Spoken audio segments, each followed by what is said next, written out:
Good evening.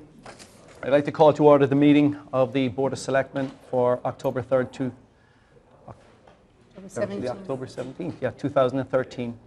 The second item on the agenda is the approval of the meeting minutes for October 3rd, 2013.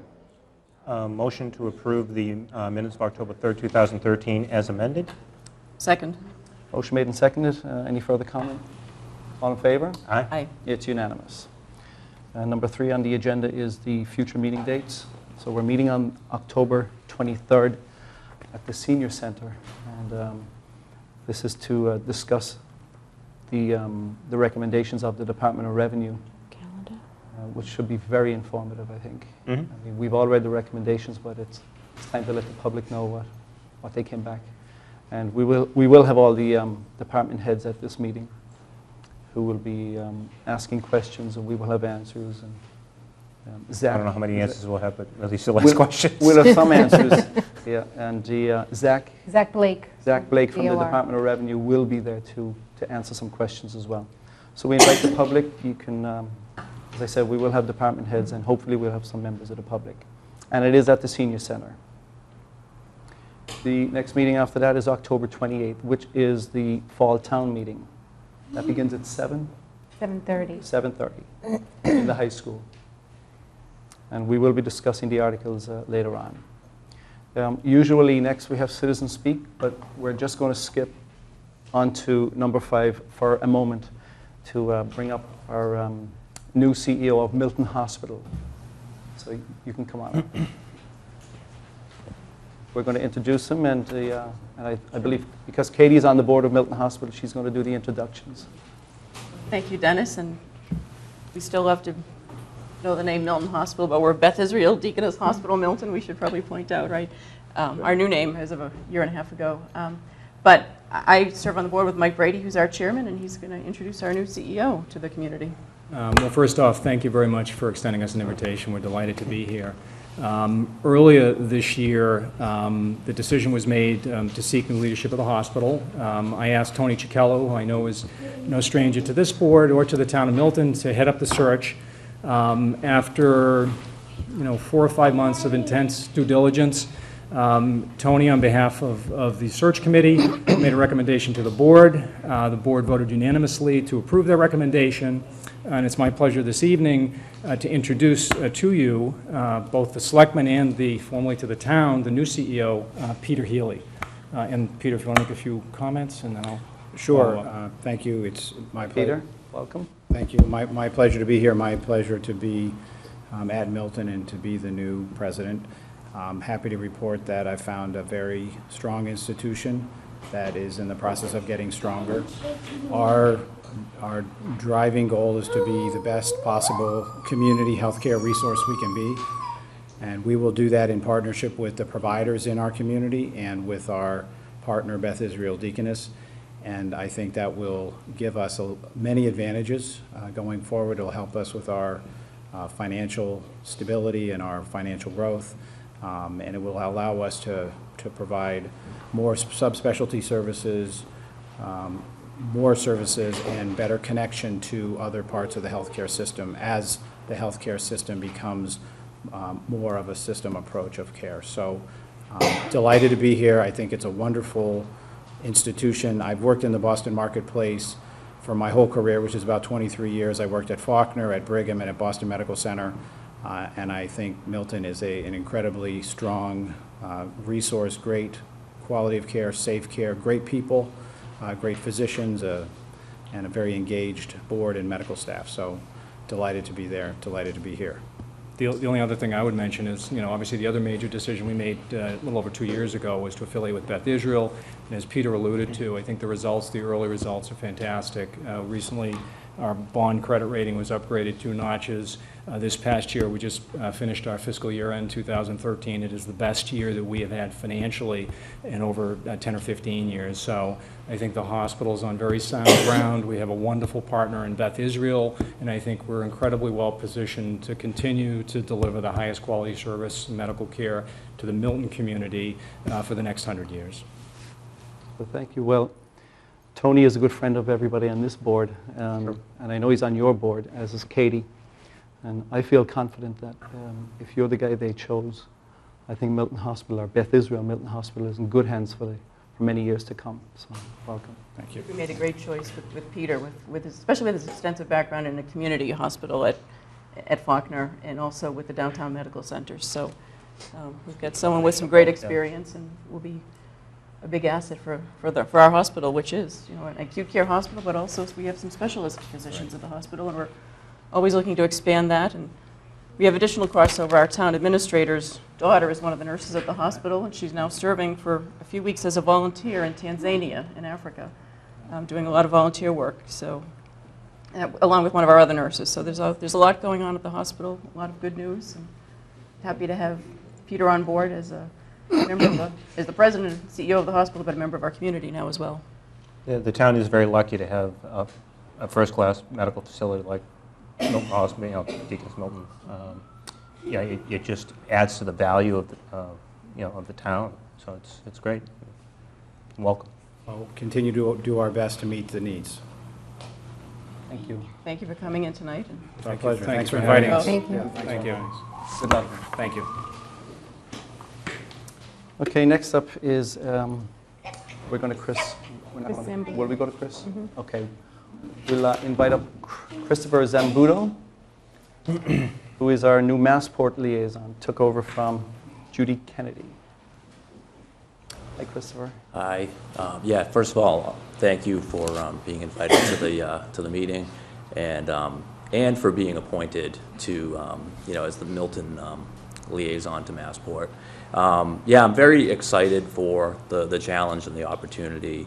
I've been pretty much on the South Shore most of my life, and in Milton now for the past year or so. My wife and I moved in our 16-month-old son last August, and yeah, obviously the airplane noise is quite, you know, quite apparent and you know, frequent. So, you know, looking forward to really seeing what we can do, and you know, trying to make a difference. And at this point too, you know, I've been inundated with information, but kind of like drinking from a fire hose, but you know, trying to get up to speed as quickly as I can. Yeah, I look forward to working with all of you, and you know, listening to what people in Milton have to say about, you know, their concerns. Christopher, can you tell the public what this position entails, what you're actually going to be doing for the town? Right. So, you know, some of the things there are reps from a variety of towns around the Boston area and Boston, and you know, we get together periodically. We will be, you know, working with both FAA, the Federal Aviation Administration, and Massport to try to come up with some, you know, solution that can really help reduce some of the noise issues and or other, you know, concerns that people have with the frequent aircraft flying overhead. So, you know, I haven't, I've talked to, I've had a couple conversations with the chairperson of the CAC, and, you know, I do look forward to actually getting together with that group, and also, you know, listening to what the community has to say and what concerns are.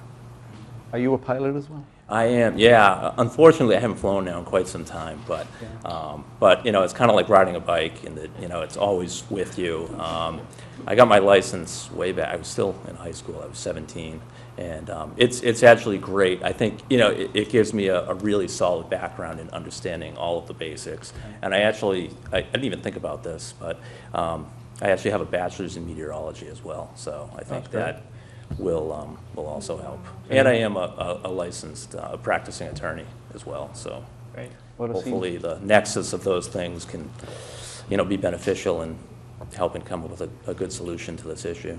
Well, it seems you have all the qualifications that we're looking for Yeah. for this position. Good background for the role. Yes, definitely. And it clearly is an important position. Airplane noise obviously is a problem in Milton.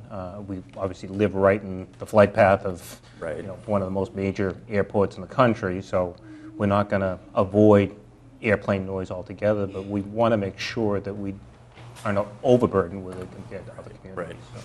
So I think that's our goal. Right. Great. Well, Thanks thank for your you. willingness to take this on, Chris. Yeah. We appreciate it. Yeah, thank you. I'm very excited to And to I be part of believe this. many other communities, especially in the under the flight path in Dorchester, will be jumping on board with us as well soon. Right, right. So you'll have a lot of support. Excellent. All right. Thank you very much. Very well. Thank you. Thank you. We're going to go back to number 4, which is citizen speak now.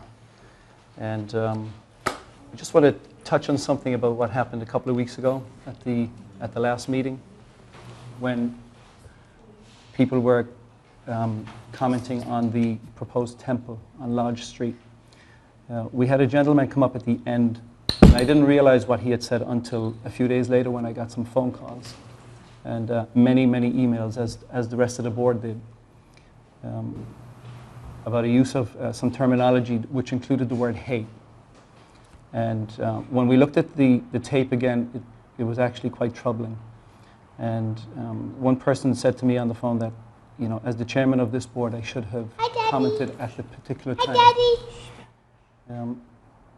Sometimes at these meetings, we have so much to do that, you know, it doesn't register as fast as what we would like it to register. And so on behalf of myself and on the board, I will apologize for the use of that word a couple of weeks ago. I did meet with the gentleman that used that sentence and was the last gentleman to speak at that meeting. And he's a person that I've known for 25 years. He was actually born and raised in the same country that I was. And I went to meet with him last night, and I think it showed great moral character when he basically wanted to come back in front of the board and make a statement. And so at this point, before anybody else comes up to speak on the temple, I'd like to invite James O'Donoghue to the table. So.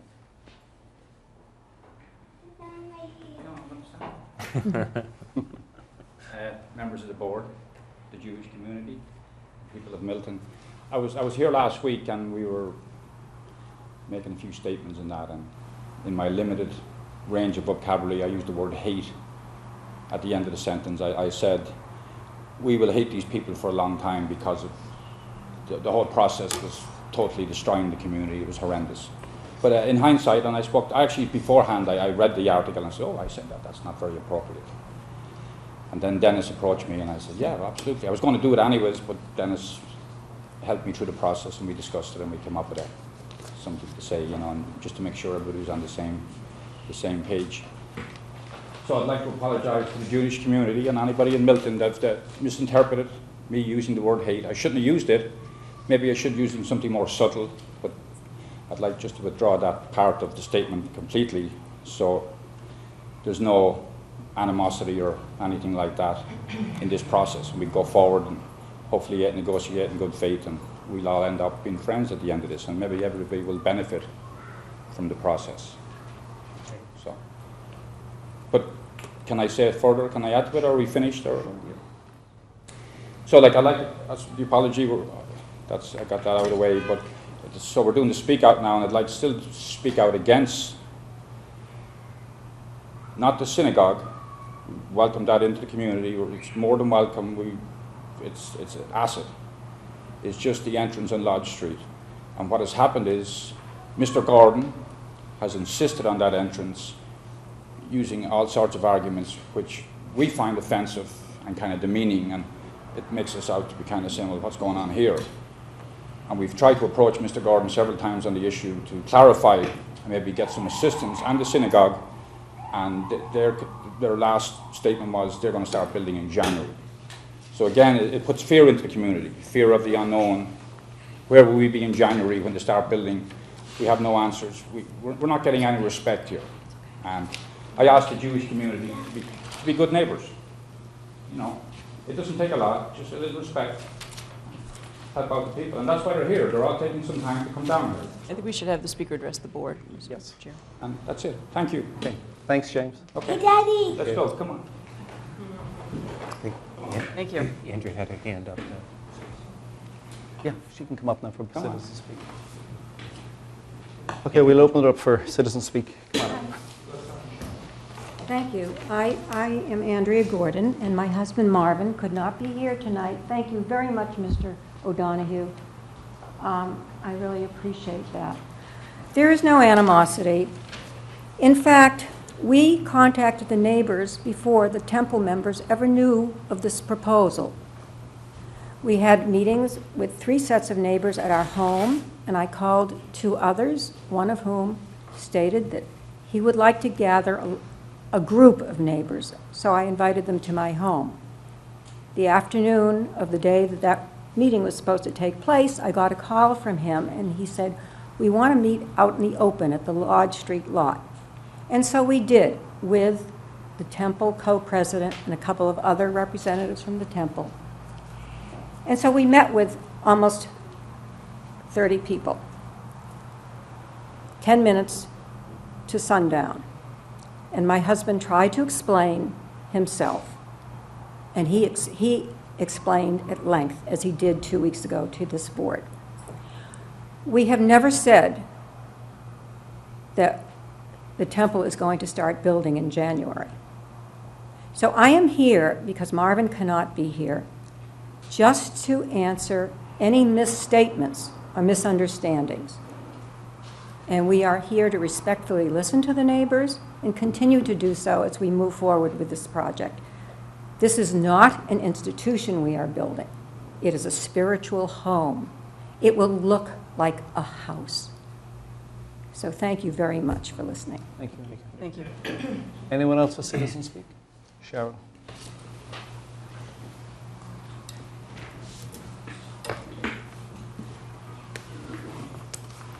Hi, I'm Cheryl Flightman, co-chair of MCAAI, which everybody now knows as Milton Citizens Against Aviation Impact. And I just want to give a quick update tonight because not a lot has transpired in the past 2 weeks. We are waiting for some neighborhood meetings to be set up that we were invited to speak at. That hasn't happened yet. I'm also waiting to talk to Brian Joyce, who will need to introduce me at town meeting because he suggested I do a 5-minute presentation, and I haven't been able to get a hold of him yet to get on the agenda. And we were going to have a nice table at Celebrate Milton, and it's too bad it got canceled because we were going to give out a lot of educational information and answer a lot of questions, but of course that didn't get to happen. So we're still moving along slowly. I am getting a lot more complaints from people all over the town, though, that are saying the planes are much worse, much lower. I had an email from somebody the other day who said, you can practically wave to the passengers now. So the problem is getting a lot worse and not a lot better. And I hesitate to say this, but I really think that with some of the increased calls that Massport is getting from Milton, I think some of this has been done in spite. Some people would disagree with that, but I don't, because why all of a sudden is it just getting worse and worse and not better? And we are also under the impression that many, many times with the direction of the wind, they shouldn't be using the 4s and they shouldn't be using 27, but they are. And there has also been an instance where somebody called the line and the person didn't want to get up and walk across the room to look at what the wind was at Massport at the complaint line. So we're having some problems with the complaint line, but we still urge people to complain, and if they don't want to call, they can do it online. There's a complaint form on Massport's website, and if you leave it open on your computer, you can just update it every time you have a plane go over your head. And I myself have found that over my own house lately, the planes are lower than I have ever seen them before. So again, I think the problem is getting worse, not better, and we're going to have to attack it in a big way. Thanks, Cheryl. Well, I think with Christopher on board now, we have somebody that we can go to that can actually probably lead us in a direction where we can get them reduced. I did mention to you the other day, I came back from Dublin, and for the first time in 25 years, and I've flown into Logan Airport hundreds of times.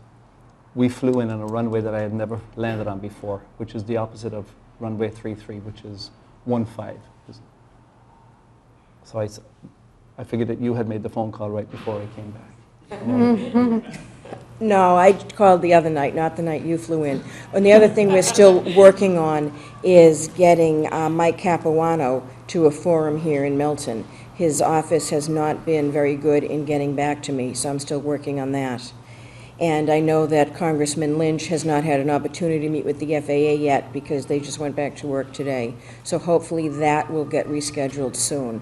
And I think that's going to be a big help because, again, he has all the questions that we want to ask, and he's advocating for us, which I think is huge.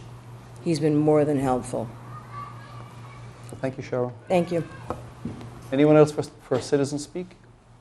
I actually wanted to speak. My name is Aileen Kenny. I'm at 17 Lodge Street, and I spoke last time, and I'm not going to say everything I said last time again. I just wanted to let you know that, folks are still really, we've received a lot of people from around the town, and there's a lot of support for our concerns, and we know that you guys are looking into some options, and we really appreciate that. Last time we were here, there was some confusion over the parcels and things, so I actually made a map that explains what the parcels look like and what our concerns are. So I have a copy for all of you, and also a copy for the folks from the synagogue, so that we're all on the same page about what our specific concerns are.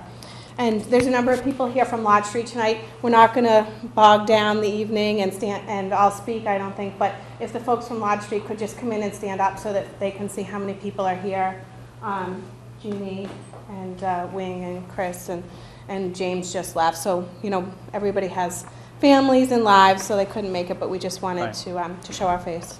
Thanks, Aileen. We will be discussing Yeah, I'll the stay for Lodge that. Street. Yeah, okay. Later on in the agenda. Anyone else for Citizen Speak? Tim?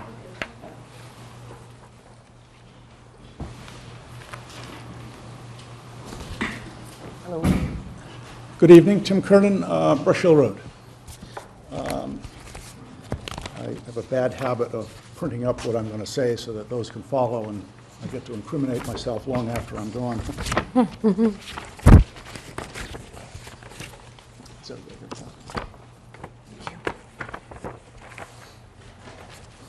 I'd like to address you this evening to provide you with an update on a meeting Curry College held last night with their neighbors. I know some of you were there, and I hope my comments accurately reflect the meeting. Curry College, with some prodding from neighbors and the Brush Hill Neighborhood Association, have been holding annual meetings to discuss issues and concerns which reflect the neighborhood. These meetings have not been open to the press, and few are aware of the details. One of the themes which we have been driving is that the college needs to undertake a long-range planning program to look at the future needs of the college, in particular, planning campus growth. Such an effort would articulate a common understanding between the town of Milton, the abutters, neighbors, the college, as to how the campus would expand. For example, such a plan might identify guidelines for buildings that would have minimal impact on abutters and are in keeping with the historic character of the neighborhood. It might also look at impediments to expansion plans, such as those posed by marginal sections of the campus, and take a long view towards solving them. It would incorporate solutions to mitigate neighborhood concerns. The college has refused to undertake planning, and I'd urge the selectmen to do what they can to encourage this effort. A second continuing theme which we have been driving is to have the president of the college attend one of the annual meetings. The college, the president has to date not attended one meeting, yet Mr. Quigley finds the time to participate in events held by other organizations in Milton. Mr. Quigley's absence from these meetings is a direct affront to the neighbors, sending a very clear message that he doesn't care. College presidents have been known to host annual cookouts for the neighborhood associations, but this college president can't find the dignity to attend and meet his neighbors.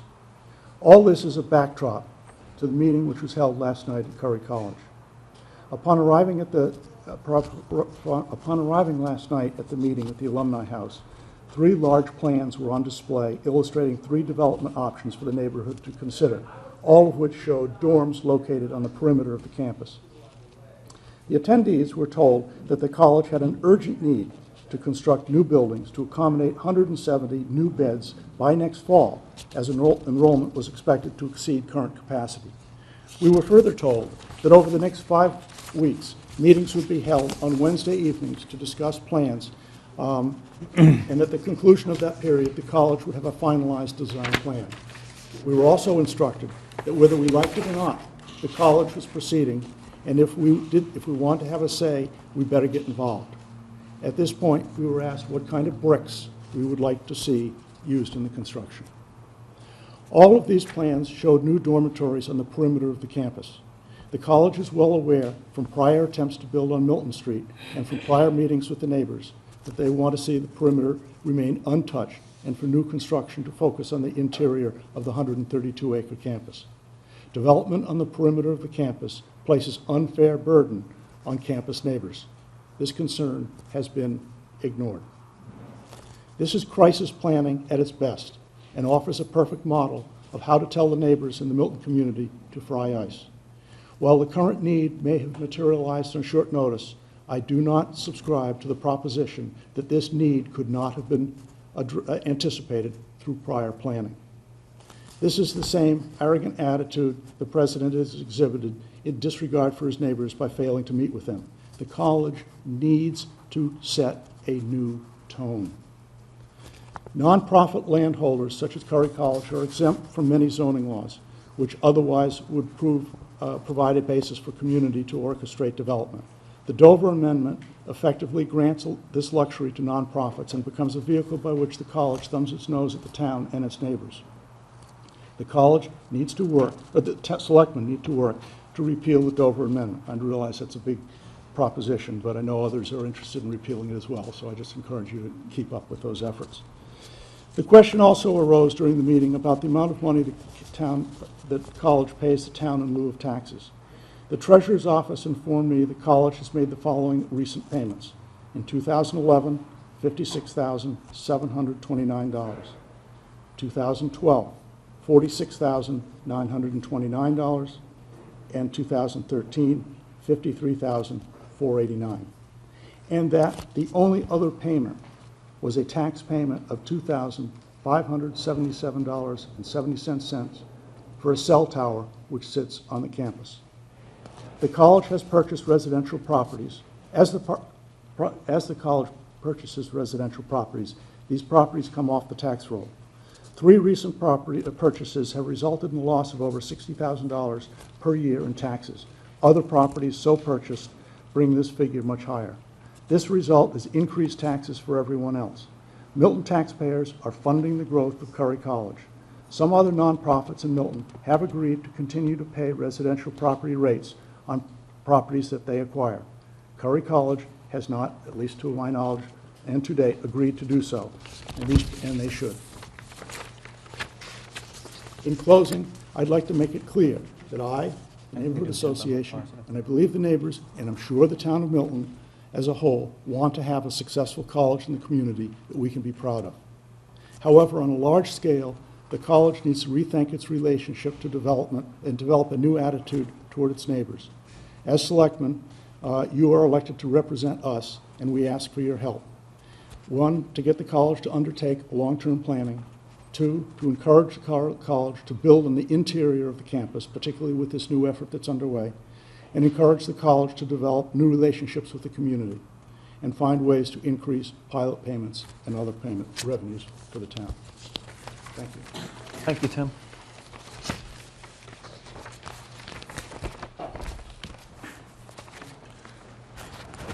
Anyone else for citizen speak? No one else? Okay. So let's move on to item number 6, which is the Town of Milton's other post-employment benefits presentation, the GASB 45. Amy Dexter? Is Amy here? He was. Amy. Yeah, Amy, you're up. Good evening, Amy. Good evening. Hi, Parker. Good, how you doing? If you could just introduce yourselves for the public, please. I'm Amy Dexter, Town Accountant. Parker Elmore, President, Odyssey Advisors. Thank you. Is it 2 sheets each?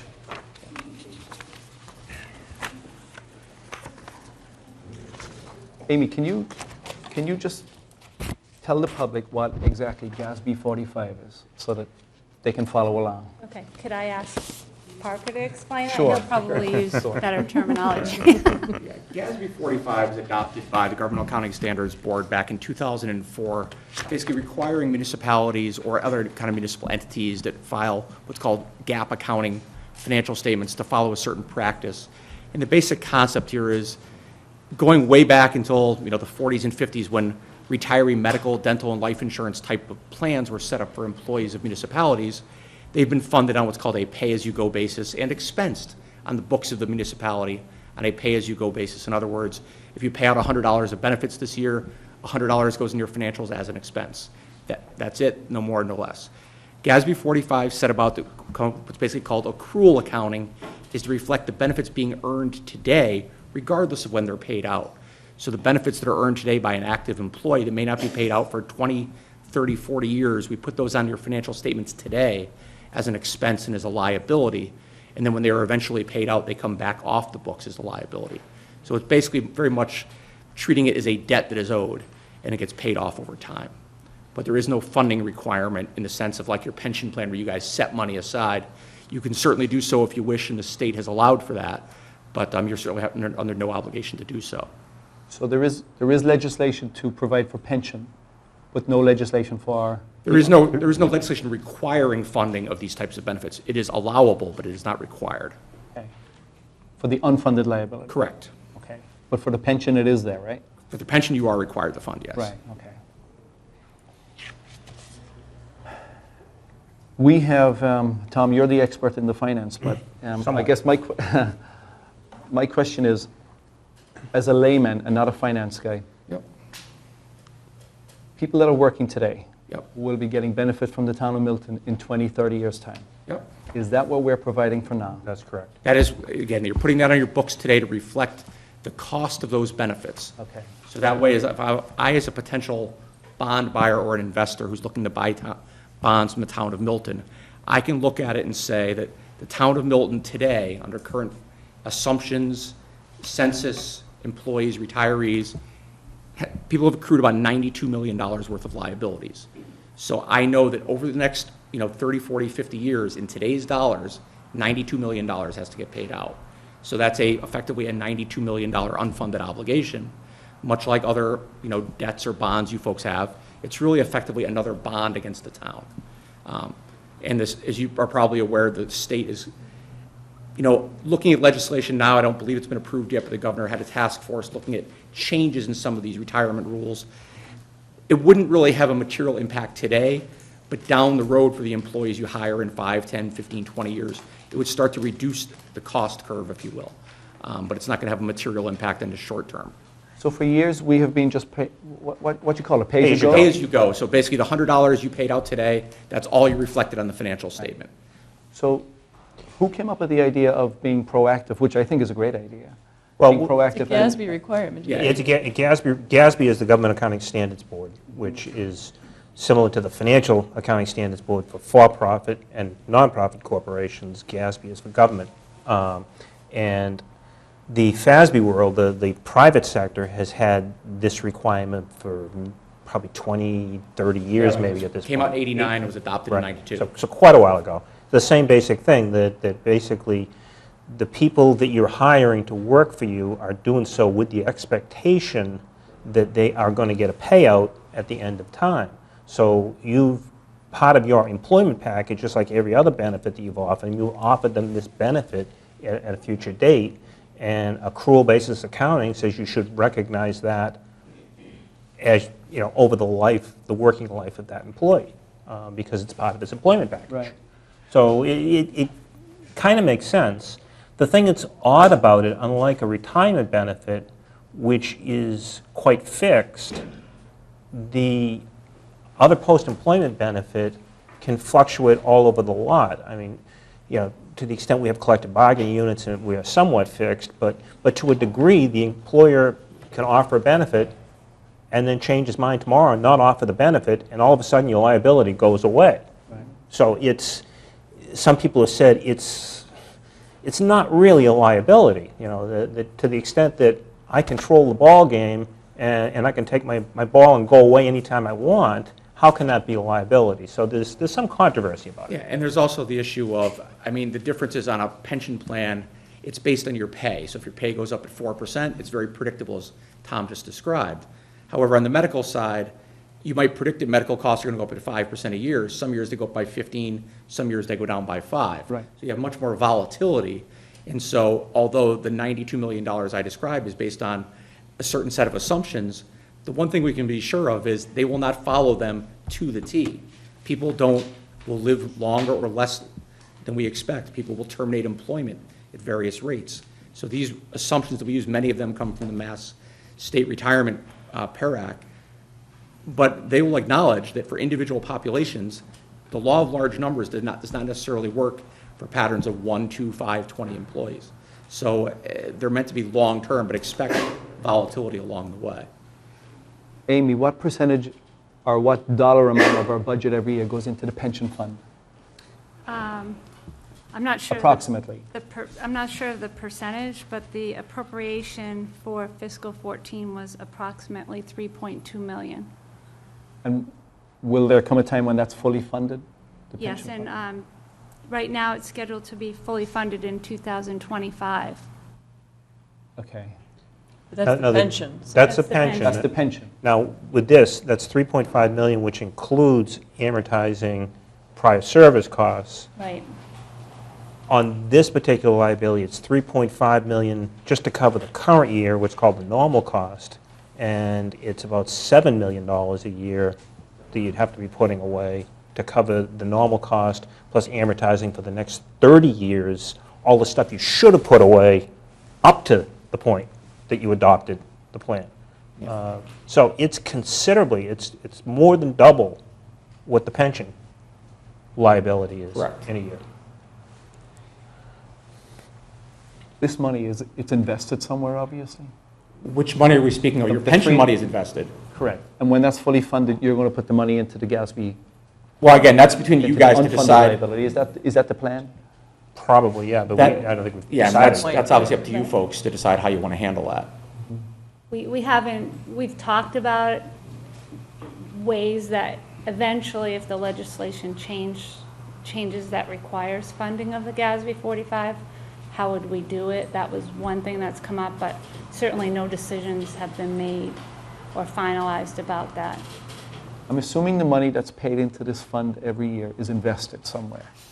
The pension plan has funds. Correct. The retiree medical GASB 45, there are no funds to be invested. I understand that. We put a little Just bit to be away clear. into a stabilization fund, but I not a guess my lot. question is, the return you get on that investment, is that enough to pay everything? Do you have to touch the principal or? Yeah. It Oh, yeah. depends Oh, yeah, how no, you much definitely put touch the principal. aside, Touch the yeah. principal? No, again, going to your pension thing in 2035, I think is when you guys are fully funded. The concept is at that point you have, X amount of dollars in the fund and X amount of dollars of liabilities. They are the same. But again, the earnings on that fund, along with the benefits being paid out, will deplete that over time. But again, you also have new people entering the plan, so you'll have liabilities for those as well, although it'll be at a much reduced basis. So we have a stabilization fund with a very minimal amount in it, in comparison to what the potential future About like liability here is. 277,000 thereabouts. Minimal. Yeah. So one of the things, and this comes up again, we have later on in our agenda a topic to discuss, which is the Department of Revenue report, and one of the things they've recommended is an OPEB trust. Right. And could you talk a little bit about the differences Sure. between what the pros and cons are of each? Sure. I mean, the big issue an OPEB trust, desirable, undesirable, that's obviously individual people have their views.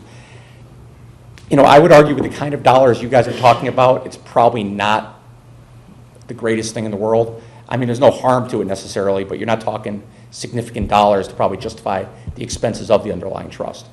If you told me you folks were going to start funding, $500,000 a year, $1 million a year, $2 million a year, then I would say, yeah, then the trust I think makes a lot of sense.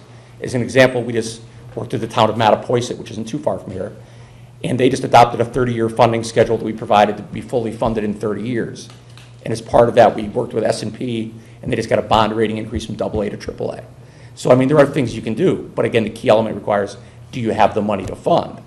So, it's very easy to say we should fund, but, again, as Tom kind of described, if you guys, just assuming you guys said you're going to put in the same amount every year, you guys would have to come up with about an additional $2.5 million a year for the next 30 years, and then you'd get the full funding. but I don't think that you guys have an extra $2.5 million lying around that you were just wondering what to do with. If you do, We wish we had that problem. Yeah, exactly. bring it on down.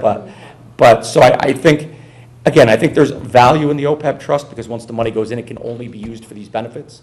Stabilization reserves can be repurposed to other things. But in reality, when you're sending out $3.2 million a year to pay benefits, a $277,000 stabilization reserve is 1 month's costs. So you're not, an OPEB trust to me, the expenses associated with it probably wouldn't make a lot of sense unless you said, as a board, you guys decided that, hey, we're going to start funding, 0.5% of revenue every year, or $500,000 a year, increasing it $50,000 a year, or had some kind of a stated plan. Then I would say the trust probably makes more sense. So our liability is about $2.5 million higher than the pay-as-you-go that we're currently paying? Well, if you were going to go on a fully funding approach, and therefore we could use a higher interest rate Right. to reflect that, then yeah, it'd be about $2.5 million. You're about $5.5 million on a pay-as-you-go basis. Just to explain what Park is talking about.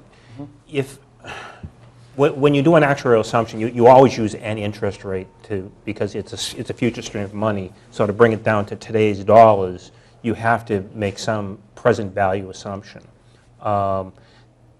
If you were putting your money away, what interest rate would you expect to earn to pay the liability? When you're not putting your money away, there's just a rate of return that you use in it. That rate of return is about half of the rate of return that you could use if you fund a plan.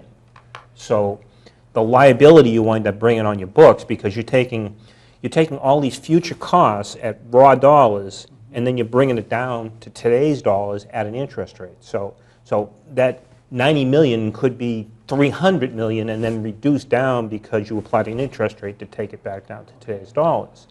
That interest rate is much, much lower when you're not funding than about half than if you are funding. So when you take that liability down, it shrinks considerably.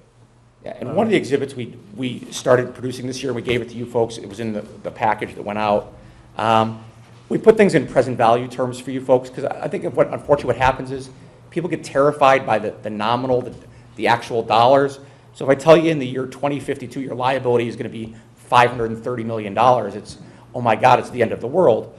But in present value terms, that's a much lower number. It's really closer to, about 91 million. So it really doesn't change all that much. I'm sorry, no, it's about 120 million. So, it doesn't change all that much. And like today's payments are $3.5 million going out the door thereabouts. In non-present value dollars, it'd be $26 million 40 years from now. But in present value, it's only $4.4 million. So you're not going to see wild swings. The town's budget will also grow over the next 20, 30, 40 years. So it's important, I think, to look at them in present value dollars and not, oh my God, the world's coming to an end. How are we going to go with $500 million? You're not going to need $500 million when you look at it in today's dollars. I get it. Parker, what's your experience with other towns? Where are we in comparison to where they're at in addressing this future problem? In terms of addressing it, i.e. funding, I would say you're very much probably where 90 to 95% of towns are in terms of, very modest. We're putting in free cash.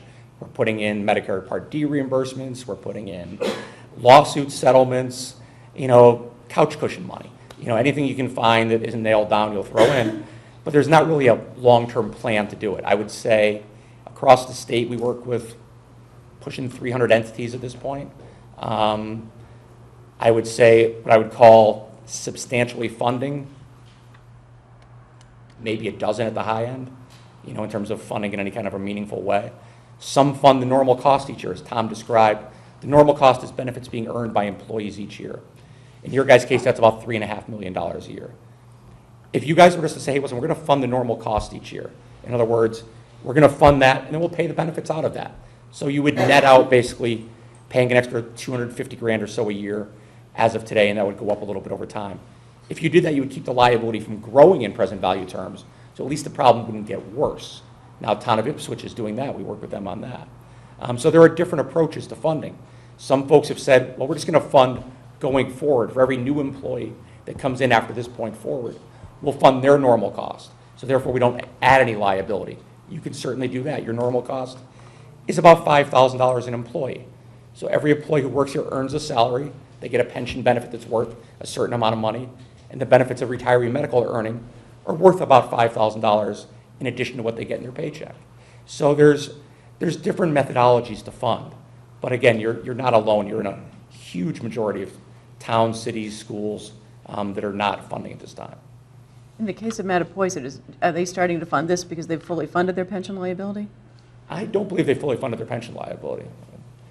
It's, again, every town is in a different place. I mean, I don't proclaim to know the economic variables in each town, and, they're all different, but I think it's a matter of they just decided this was something they had to do, and, but again, every town is different. One of the things that you guys have that say they don't have is your retired teachers are all via the Mass Teacher Retirement System and the GIC. You guys don't control that piece of the equation. That liability, that's 60% of your liability. That you guys made a bunch of plan changes this year, but that 60% was untouched. So that part you're not doing anything with. The state may do something tomorrow or 5 years from now or 10 years from now. Who knows? But if they do that, if the GIC changes their plans, you'll get a benefit or a cost. So you have a large chunk of your liability you don't control. Now, the one thing to consider, too, is what has a huge effect on the pay-as-you-go cost is the current age, or as you project it out, is the current age of your workforce. We happen to, at least on the town side, have an aging workforce that will be retiring. Those current health insurance dollars you're paying out today that are just expense employee benefits, tomorrow will turn into OPEB pay-as-you-go. So it would not be inconceivable to see the pay-as-you-go costs in a few years' time in Milton equaling or perhaps exceeding the normal cost on the accrual basis, just because of we got all these old people are going to retire, then younger people are going to come in. I mean it's just a Seniors. fact of nature. Look, think of them as mature employees. Yes. Yeah. You have anything to add, Amy? No, I think you might have started to ask why we decided to put anything aside for the stabilization. Is that where you might have been going earlier? I was going there, yeah. So a couple years ago, the management team and the selectmen just kind of started talking about it because we had some discussions with our financial advisor that, you want to show some effort, even though it's not really making a huge dent. We're showing the bond rating agencies some effort that we know that liability exists. We can't really afford to put a lot of money towards it, but we're going to take some baby steps and try to make just a tiny effort to put something aside. Because if we don't do that, and these other 95% of the communities are, that could affect our bond rating negatively. So we certainly don't want that to happen. So that's why we've kind of thought it was important to make at least a small effort to show we know it's there. We're not blind to it. We're going to put, I think we put $135,000 the first year, and then fiscal 14's appropriation was like $142,000. So not a ton of money, but it does show an effort, and it shows that, we are aware that it's there. And again, as a layman in finance, my understanding is that as soon as the pension liability is fully funded, then you will start funding this GASB 45. We've talked about that could be a potential source to fund this, but no decision has been made because we don't know in 2025 what the financial position of the town is going to be and what the budget's going to look like. So we don't want to say that now for 11 years out, but we're just saying, okay, come 2025, that's a potential Avenue. source that we could use to fund this. So that decision hasn't been made. It's just something like we're starting to think about it, and we're having discussions about it, and what will we do if this becomes required. And even though it's not required, we do want to show some effort to the bond rating, and that did come from the financial advisor. That was kind of important to show. Now, Parker does make a good point, too, that, we are funding some $2.5 million.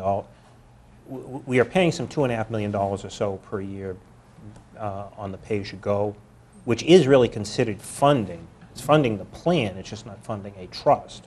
I mean, if you were to take that money plus the, you know, if you could guarantee there'd be 140 or 150 each year that's going into the, you know, it may be worth putting 2.6 or 2.7 million dollars, or whatever the pay-as-you-go money plus another 150,000 into a trust. It will have a slight impact on the liability because of the interest rate. It's not a huge one. And then the trust is used to pay out the benefit, much the way that our insurance trust, you know, our health insurance trust pays the benefits out. So they don't come out of your general fund cash, they come out of the trust account. And that benefit So, increases. so money goes in, money goes out, basically. Yeah, I mean, but- yeah, you're not going to get a huge return out of it, because Tom just described, it's not going to be that much residual money in the, you know, you'll put $300,000 a month into the trust and write out a check for $275 every month to pay benefits. So there's not going to be a huge inflow. But I think the key element would be is if your S&P, Fitch, Moody's, is they see a strategy. Yep. You know, and I think that's the key thing that those guys are looking for. Whether it's 150 grand, 200 grand, 300 grand. And I recognize, listen, nobody has money. I mean, I get that. We work with enough towns and cities to know nobody has money. But I think that's the big thing they're looking for, because they just see it and they say, you know, they look at the numbers and say, okay, well, they're meeting the number today. And in your guys' case, thankfully, you're not really in that bad a shape. I mean, I got a lot in a lot worse shape than you folks. I mean, again, in today's dollars, you're going to go from $3.5 million today to, you know, $4.8 million in 2052. I mean, that's a 40 years to go up by 30%. I got towns that are going to double in the next 5 to 10 years on a present value basis. Where in their case, we're talking smaller dollars, but they don't have an extra 300,000. And I'm there, guys, you know, in your guys' case, you have a long time to see the problem and make small steps to solve the problem. Well, we appreciate your good efforts, and Amy, for being diligent and your foresight. On behalf of the town, thank you. Thank you. Thank you. Thanks for having us. Thanks, Amy. Okay, next on the agenda is the discussion on the Milton Arts Center lease extension. And at this point, I'm going to recuse myself from this hearing because my wife works, well, she actually teaches yoga at the Milton Arts Center. So I'm going to move out of the room, and Tom, as the secretary, I will take over. you'll take it. Hi, Joan, how you doing? Joan? Hi, how are you? Very good, thank you. Thank you for having us today. And we have more people out in the hallway. My name is Joan Clifford from the Milton Arts Center. And the people coming in and the people who have been here are teachers, artists, volunteers who work at the Milton Arts Center, and not work, I mean volunteer. And teachers are paid, but that's pretty much it at this point. We are asking the town to keep our rent at a reduced rate of $500 so that we can continue to grow. We need an opportunity to really hit our mark as an art center. And I think the amount, you know, we pay $500 a month, and the rent is scheduled to go up to $1,500. And we think that we add a lot of value to the town, and we will continue to do so. We have art-related classes, we have events, we have 5 to 6 exhibits, we have live music, we have lectures, and we would like to be seen in a different light as just a money being brought into the town. And clearly, there's no question that the Milton Arts Center provides a great benefit to the town. If nothing else, and it is more than that, but it does fill a void because of the school systems can't fill any longer because of diminished funding at that level, and the shifting of funding to you know, other requirements at the school level. So it does fill that critical need, and we understand that. We clearly understand that. And Joan, you just got 501c3, We did. which is tax exempt status We did, a few months ago. right. Or during the summer. In May, right. And that's what we need. we knew 6 months ago when we were here that we would need more time to get traction in terms of starting to apply for grants. And that's really our hope, is to go after money, to be able to pay off renovating the building ultimately at some point. I mean, I think that we have a great volunteer base with lots of talent, and we just need a chance to grow. And again, you know, we just listened to a presentation, obviously, by, you know, of our post-employment benefit liabilities that we're not paying, and I mean, and it's certainly not your problem. I understand it's a town problem, but it's just another example of, you know, the strains on the town in this kind of a fiscal environment, you know, and you know, especially where our revenues are so capped. And it does make it difficult. You know, we're not trying to make money off of Milton Arts Center or the building, but we're certainly trying to make sure that we have enough money to be able to preserve that building and make major capital improvements that undoubtedly will be necessary at some point in time. Yeah. Because the money goes into a revolving fund. Yes. That we then can expend for purposes of maintaining the building. Now, Jen, I know your letter says that the Art Center has already done some renovation through volunteer work and also paid for some renovations at the building. When we first went into the building, yes, it was renovated. And we spent 20, but the electricians, a lot of the service people donated their services, so we were able to do a job for way under what it would have cost the town. And so the request that you've made is to maintain for the next 6 months of this current year's term of the lease, to maintain the rent at $500, which we reduced in May. When did the lease term start? It must have been in May. I believe it was. The 15th. The 15th of... And at that time, we reduced it to, or it had been 500 in a month in the Right, previous and year. it was We kept gonna it at go up. It 500 was scheduled instead to of go up to raising. 50. To the 1,500 and...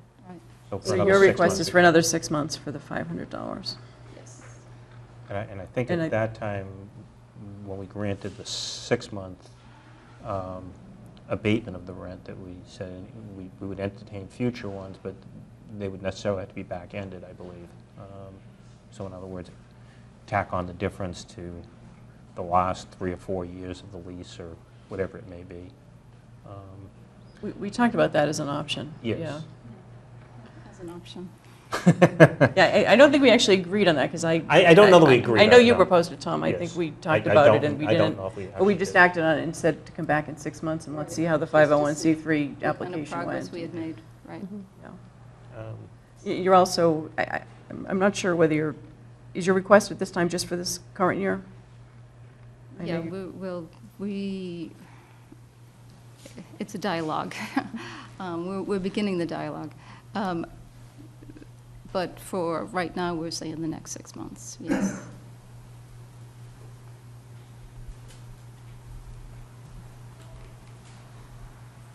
Yeah, I know our town, having talked with the town administrator earlier today, I know that she has some ideas on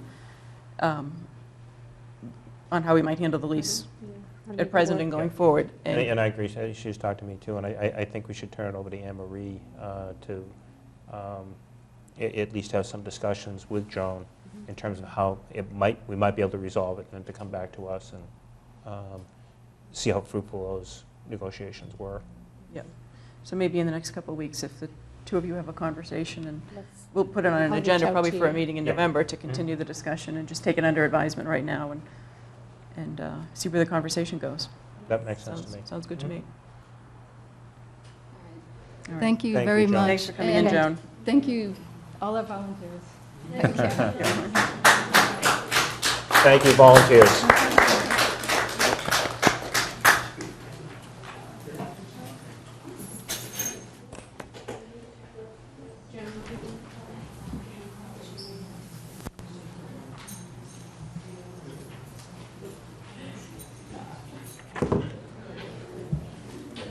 Lost Paula.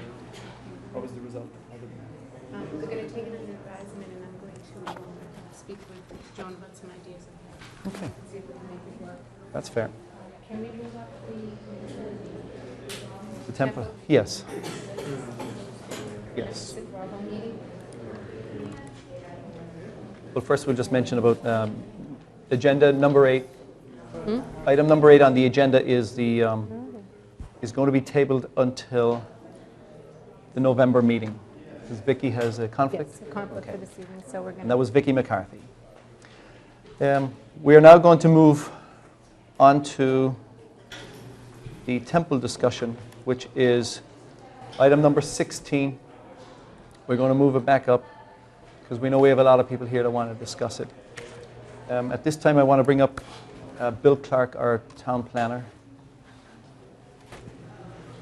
Where is Bill? Here's Bill. Hey, Bill. Welcome, Bill. Good evening, Bill. Hello. Bill, what are you going to talk about? The Dover Amendment and easements? The Dover Amendment, I guess, is the first part.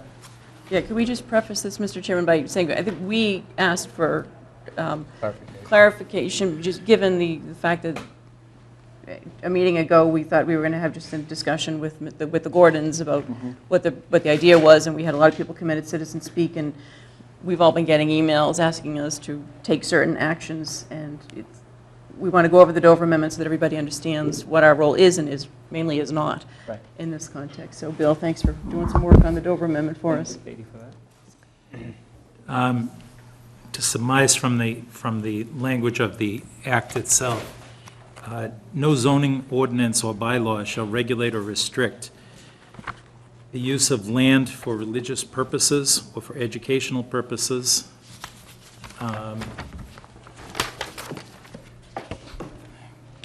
Let's see, by any religious sect or denomination or by nonprofit educational corporation, provided, however, that such land or structures may be subject to reasonable regulations concerning the bulk and height of structures in determining yard sizes, lot area, setbacks, open space, parking, and building coverage requirements.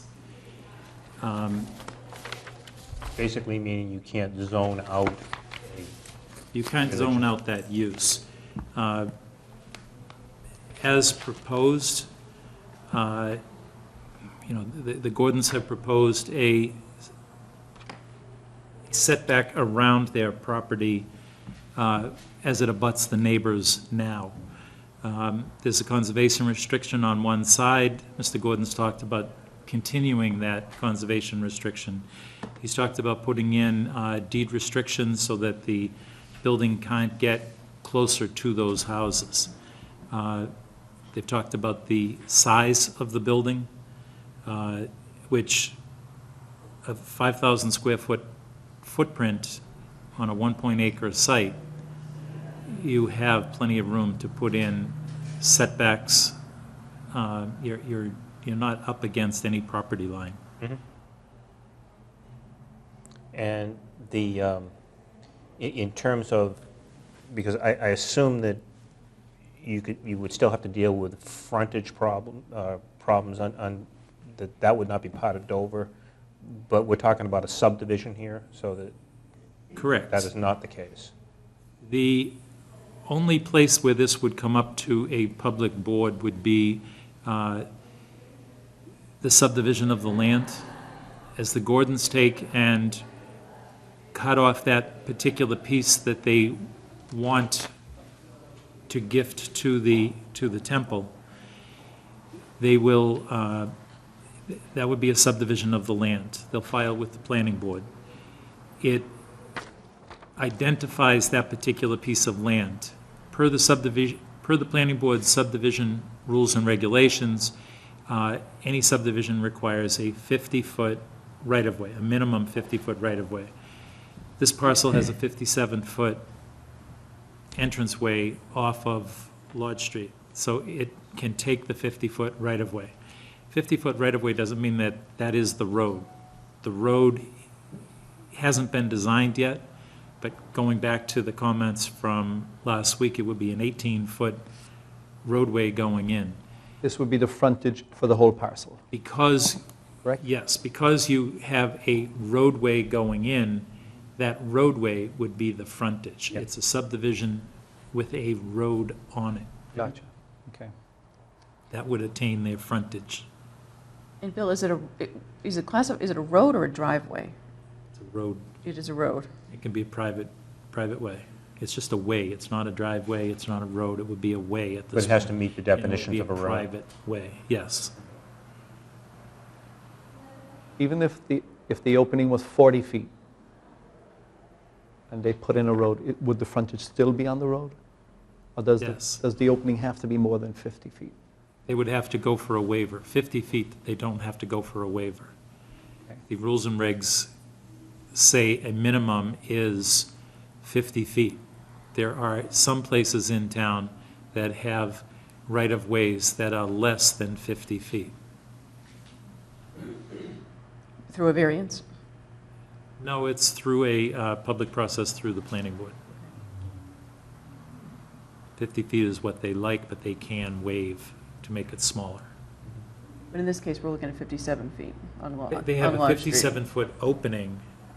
They could lay out, they're, to come in and ask for a waiver gives somebody standing for an appeal.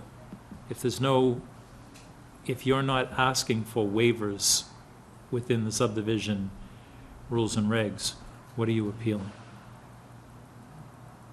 And the issue here is they have enough room to put down the 50-foot right-of-way, put in their private roadway, and that would be the frontage. Now, We don't have a minimum length in our rules and regs. Because this is a subdivision, does it have to come before the planning board for some kind of a site review? The only thing it does is through a subdivision approval, Right, well, and whatever that entails by the planning board. yes. Okay. That's the only public Mhm. piece to this. An application for the building goes directly to the building, reviews that plan. And I apologize talking to Andrew in the third person when she's sitting out there, but The only way that the selectmen would or could be brought into the process is if there was a desire to have gas brought up the street. And there would be a public hearing on the gas extension to that building. If they chose to go with oil, then you don't have any public hearing to it. Right. So again, just to reiterate, the only approval required here is subdivision, Yes, and that's done by the planning board. yes. If it gets approved, they draw up their plans, they submit it to the building commissioner, and a permit is issued. Yes. Is there any room for appeals here? Only on the subdivision, Only on the subdivision? yes. I mean, that's important for the neighbors to know, right? It's the only place you can appeal this is on the subdivision. Mhm. Okay. you know, clearly the temple has been 3 years now without a home, and it desperately needs a home. And the Gordons have been kind enough to offer one. And it's not for lack of trying either. I mean, I don't know how many locations you've looked at that, for one reason or another, have fallen through. And Milton is a small and pretty built-out town. There just aren't that many locations available. You know, as much as I understand the residents of Lodge Street, and they do have, I believe, a traffic issue, I don't think it's going to be exacerbated by the temple, but it's an unknown, clearly. And I'm sure in the residents' minds, it's kind of the straw that breaks the camel's back, you know, that it's really not going to be the temple with 15 or 20 members coming once a week, that it's going to make a huge difference in the traffic. But I understand there is a lot of traffic on that street. There really is. And somebody sent me a picture a couple of weeks ago at 5 o'clock, and I was pretty appalled. It looked like rush hour on the expressway. You know, it was bumper-to-bumper cars. And I know it does get like that. And I know there are a lot of young children on that street, and I sympathize. I don't know what to do about it, but I sympathize. The traffic issue seems to be really the issue here that we've been hearing about through the Citizen Speak tonight and last week, or last meeting, through emails and calls that we've gotten. But it does seem that it's two different traffic issues. The real traffic issue is the cut-through traffic during the rush hour in the morning and in the evening. I think so, yes. From what Deborah Felton, I don't think she's here, she left. She was here last week and she talked about the fact that this is a small congregation. There's not, as you mentioned, Tom, not many people coming to attend the weekly services. There may be larger people for events, for high holidays, which is a very limited number of times during the year. I talked with the police chief today because he is the chair of the Traffic Commission, and to get his thoughts on the existing traffic issue. And the end of Lodge Street going down to Randolph Ave is one way. There are some, and the residents have already had I don't know if application is the right word, but they've already brought to the attention of the Traffic Commission the cut-through traffic during the rush hours that's going to be heard next week, which is a completely different issue than this issue. But the police chief, again, the traffic commissioner, or the head of the Traffic Commission, did tell me that there are some ways that they might be able to address the cut-through traffic issues in the morning, maybe trying to reverse the one-way direction on that end of Lodge Street, maybe putting a right turn only at the end of Lodge Street turning onto Randolph. So there's some options that might address the cut-through traffic issue, which is not at all related to this, but is related to just ordinary traffic trying to avoid the light at St. Elizabeth's. Yeah. That might be explored, but again, that's really, we're mixing apples and oranges. We are, but you know what I wonder about that too, because it happened today. I normally go that way home, and it's the afternoon commute that is the worst on Lodge, not the morning. If anybody is parked on that little part of, I don't know if that's Pleasant or Edge Hill, if anybody's parked on the right-hand side, Reedsdale. traffic backs up, that's Reedsdale. So if anybody's parked there, and there was a truck parked there today, and traffic backs all the way up around, there shouldn't be any parking on the right-hand side of that street, and I think it would help in terms of not backing up the traffic, because everybody that's either trying to go straight or trying to go left has to queue up in one lane. And it's just too many. But I don't know if you can prohibit parking on the right-hand side of that street or during. Sure we can. We can. At least during the rush. We can take and talk about it at the Traffic Commission. I am one of the traffic commissioners, and we are due to meet Monday. When we meet, we can take and bring that issue up. We can come back with the recommendation and give it back to you for approval. Okay, I would vote that in a heartbeat, but. Okay. And it's just an unfortunate case that Milton has a lot of cut-through traffic. I live on Reedsdale Road. I can't get out of my driveway in the morning without traffic being all backed up. It's difficult. I've missed the train a few times to work because the traffic on Reedsdale is a nightmare. Sure. It's the same way throughout a lot of, I've heard from other residents in other parts of town who want to try to have no entry between rush hours in their neighborhoods. It's unfortunately a fact of life in Milton that we have a lot of cut-through traffic, and we have a lot of rush hour traffic that impacts a lot of streets like Lodge Street, residential streets, during rush hour. What if we do flip the one-way sign? Go the other way? That's something that could be done as an experiment. Yeah. I mean, that would stop your afternoon cut-through. As long as they obeyed the one-way, yeah. That's why the policeman sits down on Maitland and Maitland. Yeah. The only problem with every time we put in one of these signs, it's the people who live on the street who get frustrated by it. Yeah, I know. It's just an issue they have to deal with. Yeah. but it would stop the afternoon cut-through. There is no real, I think if you did both, if you made no parking on that right-hand side of Reedsdale between, 4 and 6 or something like that. Sure. And did the one-way, then I think you'd help the flow of traffic through there. are you talking down by Tedeschi's? Yeah, Okay. yeah, Yeah, because you're not supposed to be parking near the corner anyways. right, So if you bring all the way back. it back, no parking on that side, 4 to 6, Yeah. Monday through Friday. Exactly.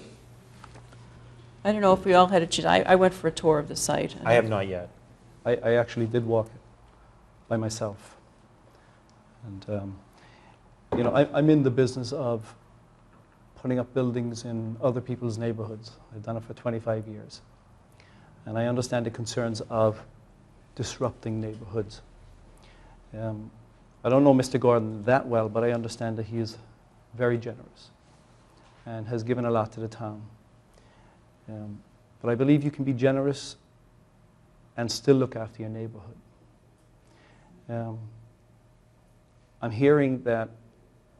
I'm only hearing about entering this site from Lodge Street. Lodge, right.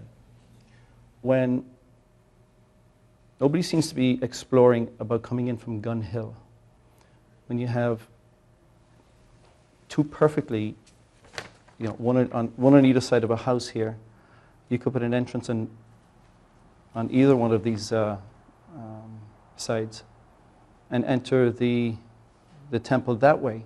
Because it seems to me that everybody who's opposed to this is only opposed to the access point on Lodge Street. That's what we're hearing. Nobody is opposed to the temple. Nobody. And I think that's wonderful. But as a developer, I know over the last 25 years, the only way to get this resolved is cooperation and collaboration from the neighbors and the developer. This isn't going to be done at a table here. This is going to be done with multiple meetings between the Gordons, the Jewish community, and the neighbors. How do we work this out? How do we put a temple there and keep the neighbors happy? There's always a solution, always. And it may be as simple as, if Mr. Gordon is this generous with giving over this piece of land, maybe he can be just a little more generous and have the access come off of Gun Hill. That may resolve everything. Well, Or move. Like I'm looking here, maybe they're looking at, if I was Mr. Gordon, I would be looking at, to be quite truthful, on either side of the house on Gun Hill, potentially buildable lots down the road. So But- I'm sorry. I just want to finish here.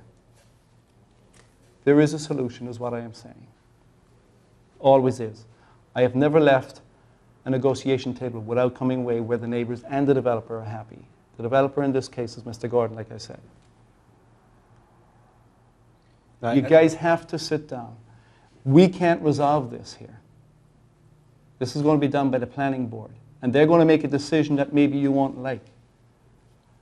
But this can all be resolved before you get to the planning board. Usually they're all done before you get to any board meeting. But you have to ask them to delay it and delay it until you guys come to a resolution. That's the only way it works.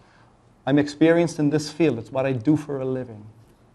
You have to sit down with the owner of the property and the neighbors multiple times. Vent it all out and come to a resolution. Because one way or the other, I think it's going to go there. You may as well be happy that it's going there. And it done in a fair process. That's what we look for, in a fair process. Okay? Where everybody walks away from the table happy. Okay? Could I ask you a question? And it's probably a question of Andrea. Are the two entrances from Gun Hill, where it kind of goes on either side of that house, is that conservation property? On either side of those houses? Yes. On Gun Hill? On Gun Hill? It is not, okay. But there is some, you have donated some conservation land. There's conservation land that will abut the temple property. Okay. So if you were to go in from Gun Hill, would you be driving over that Mrs. Gordon, conservation? would you mind coming up to the, if, Yeah, I'm sorry. because the public can't hear you. The conservation land is bounded by Mr. Grabovich's property. Mr. Grabovich lives on Randolph Avenue. And it will become the temple's property when that land is given to them. And I will only reiterate that what Marvin said 2 weeks ago is that we should not even be thinking about what other land he owns. It's not on the table to consider. I'm sorry, but that is that is the way it is. That is the fact of the matter. He did say this was going to be a transparent process and that we want to work with the neighbors and we want positive input. He is thinking of giving another piece of our land for conservation very soon, which was part of Martha Curtis's property. And he has stated time and time again that any other property he may own, he wants it to remain open space. In fact, all 4 of our daughters were very upset that we were giving this land to the temple because Marvin bought this property from 7 grandchildren some years ago. That's their inheritance, and he bought the land so there would be no problems unforeseen after we died. And they understood that it would be open space given to the state as conservation. I heard from my 4th daughter this morning, very upset. Someone had told her that there was an article about the land in the Patriot Ledger, but she didn't know the details. Well, now she wants to serve on the building committee to make sure that the landscaping is in accordance with the area that you walked. And we hope Mr. Hurley will walk, because it's the most beautiful place on the property. So Marvin hopefully, is very hopeful about leaving the rest of the property open and as conservation. So it is off the table. I'm sorry, Chairman, but that's the way it is. And I might add, that's the point I wanted to bring out, that having gone for a walk last weekend of the property with the Gordons and members of the temple invited me on, the proposed area for the temple is a very wooded site, whereas the other areas that are not being offered for this purpose. It's a meadow. It's wide open. It doesn't have the tree shielding, so it would be very visible from to the other houses, I guess, at that point on Pleasant Street and part of Gun Hill Street, and actually to some of them on Lodge Street as well. But this parcel is close to Lodge Street. It's not close to Gun Hill Street in this large, it's what, 8 or 9 acres, Andrea? It's over 10 acres. Over 10 acres. So the proposal is a section where, as the representative said at the last meeting, it's really good. The building itself is going to be shaded from the street, from the houses. It's close to the Lodge Street entrance. It's not really on the Gun Hill Street side, and I think that's really part of the reason. I don't think the issue is the building. The issue is the access. Is the driveway, yes. That's the only. Or the roadway. That's the issue here. Everybody wants the temple. Yeah. We want it there. Yeah. I will add that the height of use of the temple is really just 3 days a year. And there is alternate parking available, and we could use a shuttle service, as we said. The other day that we might have 20 to 30 people is on Saturday morning. We have the Sabbath service on Saturday in the morning. It doesn't conflict with church, and it's probably going to involve maybe 10 to 15 cars because people come as families or couples. So there will be very little traffic, and it is not cut-through traffic. It is traffic like any family would be. You have to consider it as a family situation, not a cut-through situation. I understand firsthand. I lived 20 years on Big Blue Drive. which is a huge cut-through street between Brush Hill Road and Truman Parkway. And we have a church on our street, St. Pius. I know all about cut-through traffic. It really isn't that bad, but in this instance, we're dealing with the fear of the unknown. Well, I think we're dealing with fear and Yeah. of change and fear. And if I could talk to each neighbor individually, rather than a large group that's been mobilized, I think that, you know, there would be, as there were 3 sets of people who were very reasonable and listened to us. So I would hope that that will continue. I would like to see, not cemented on stone, that you're not going to waver on a potential different access point. I mean, you're saying it's off the table. It is off the table. If it's off the sir. table, that means it's just going on Lodge Street. That's right. Right. We've tried to be, you know, very forthright about this. But in any development, no matter where you develop, Yes. nothing can be off the table. Everything has to be on the table I understand that, for discussion. but we're giving you our perspective on it.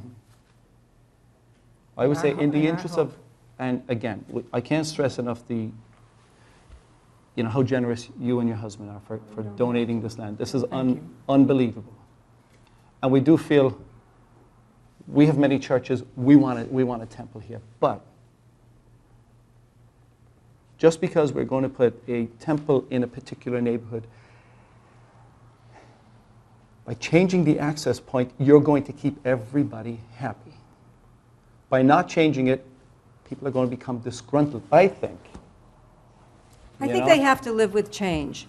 That's what I think. Well, I that's a think good point, too. That's just, we're talking about unforeseen, a time that we really don't know what's going to happen, how they're going to react. So, you know, I just would like them to be patient, and I would like all of us to be, you know, try to, you know, be hopeful that there's going to be a positive outcome. There will be a All right. positive outcome, but I would ask that nothing gets taken off the table presently. Well, that's not my position is that my husband, it's his land. He wants that land for a different use. So that's not on the table, sir.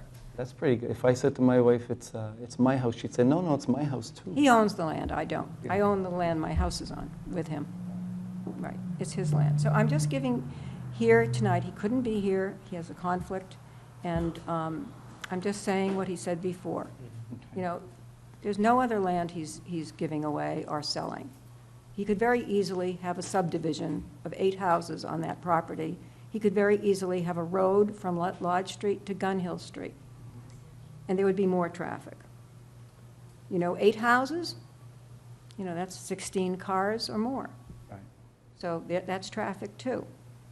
It's a large property we're dealing with, and it's a huge responsibility that he is taking on himself.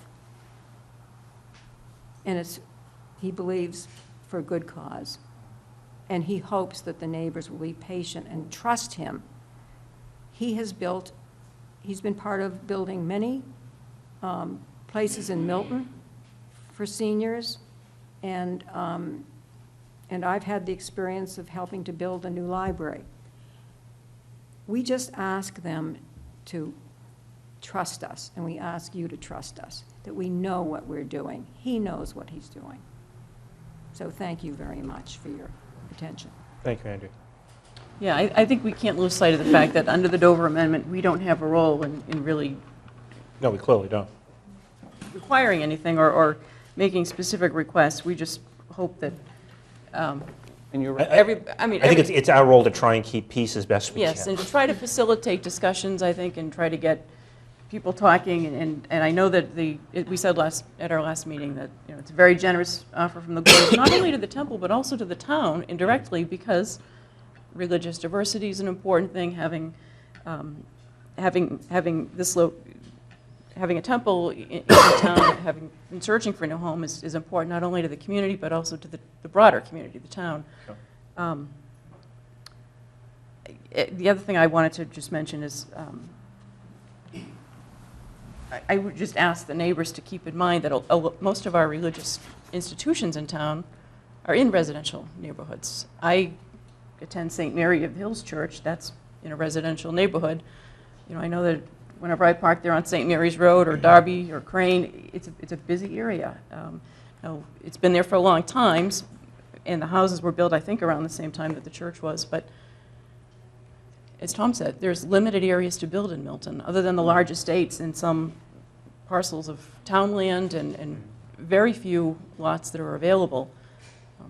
You know, we're seeing this all over, and Bill's going to be talking with us later on tonight about affordable housing issues, about other issues.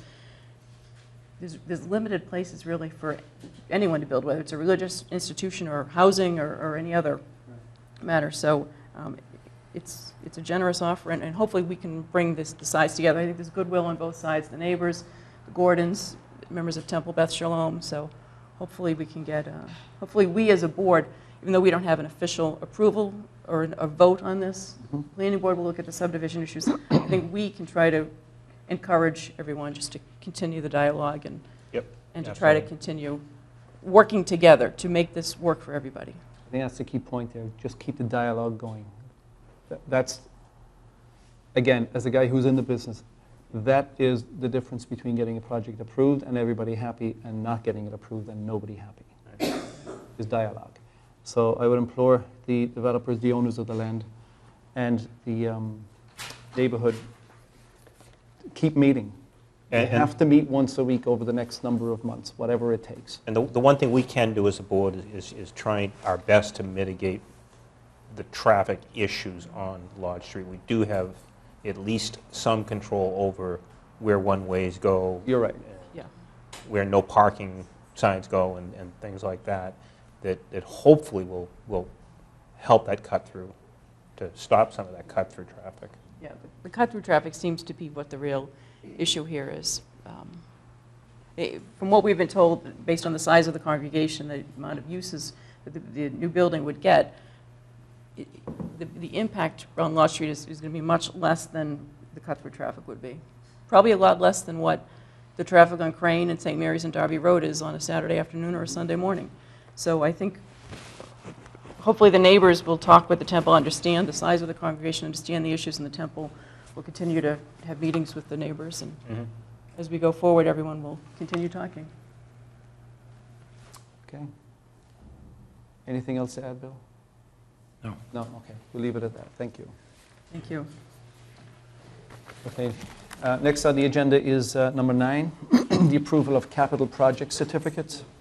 We have a, I don't know who wants to read this. I will make a motion to approve the maximum life for the departmental equipment listed below pursuant to Mass General Law, Chapter 44, Section 7, Paren 9, to be financed with proceeds of the $1,248,134 borrowing authorization by the vote of the town passed May 7, 2012, Article 7. I will first read the description of the asset, the amount borrowed, and the maximum useful life. So Chevrolet pickup truck, $25,530, 15 years. Chevrolet C250 pickup truck, $25,530, maximum life, 15 years. Bombardieri sidewalk tractor, $165,867, 15 years. A Madvac, which is a vacuum sweeper, I believe, of some kind, $35,000, 15 years. A DPW yard security gate, $20,000, 20 years. Truck lift system, $45,000, 20 years. Backup generators, $174,200, 10 years. Pickup truck, $35,000, 15 years. Ductwork, Milton High School, $680,000, 20 years. Beck trailerable generator, $42,007, 15 years. Second.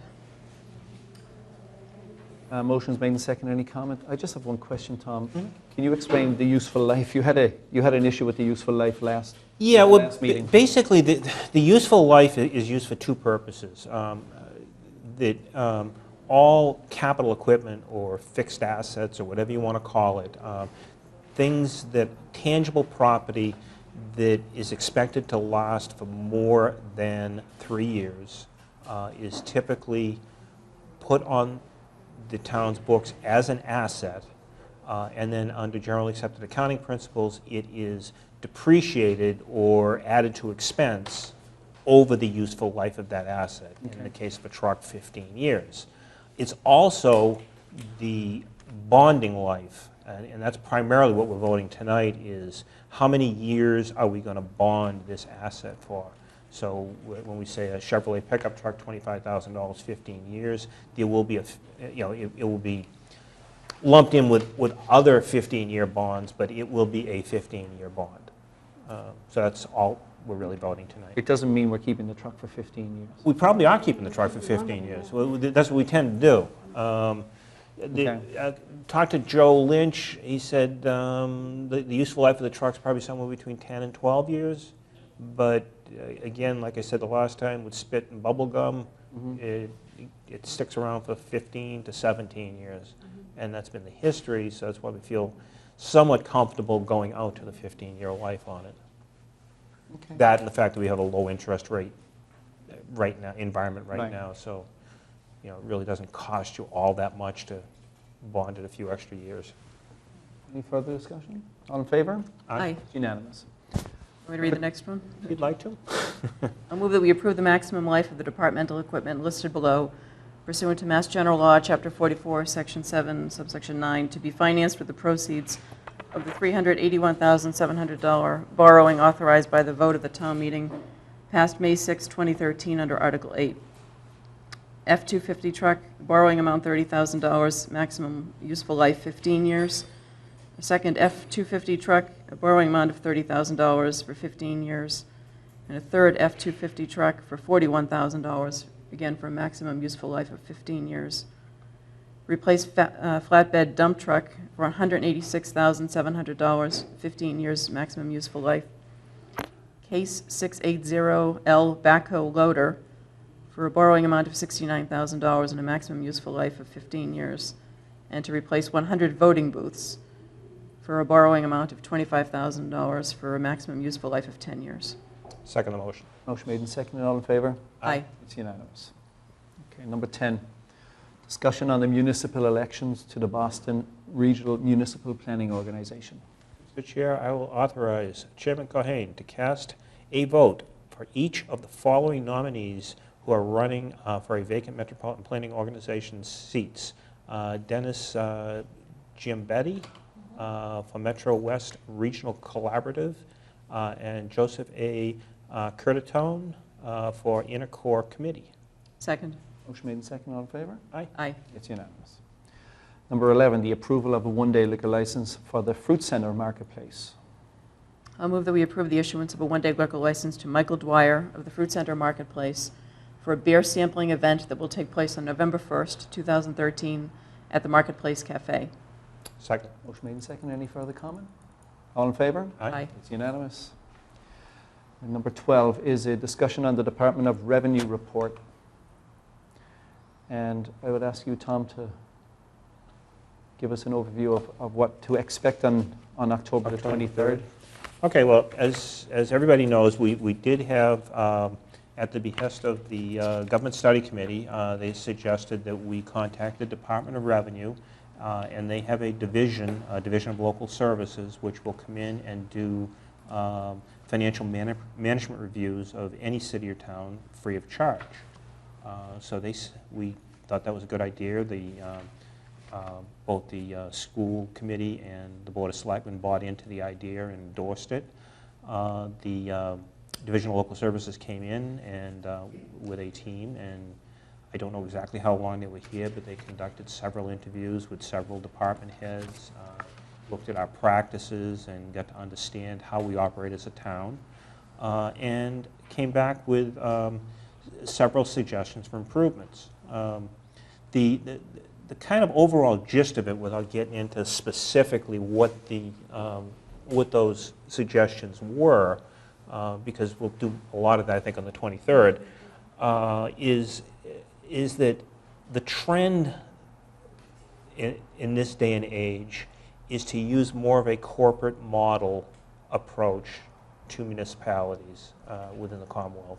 And that's basically what this suggests, to think about flowing more towards a stronger town administrator, to perhaps a town manager type of role, to think about having a chief financial officer in the town, and I actually played around with what that organization chart might look like. Kind of ugly organization chart builder, but I did give Anne Marie one what it might look like.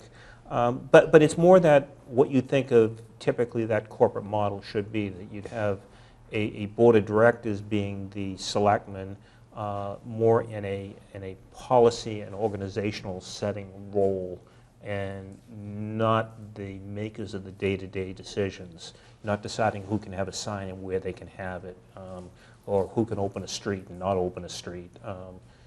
That's better left to the people that run the department, to give the authority to a town administrator or a town manager to really have the teeth to manage the day-to-day operations based upon the board's marching orders. This is what we want to see.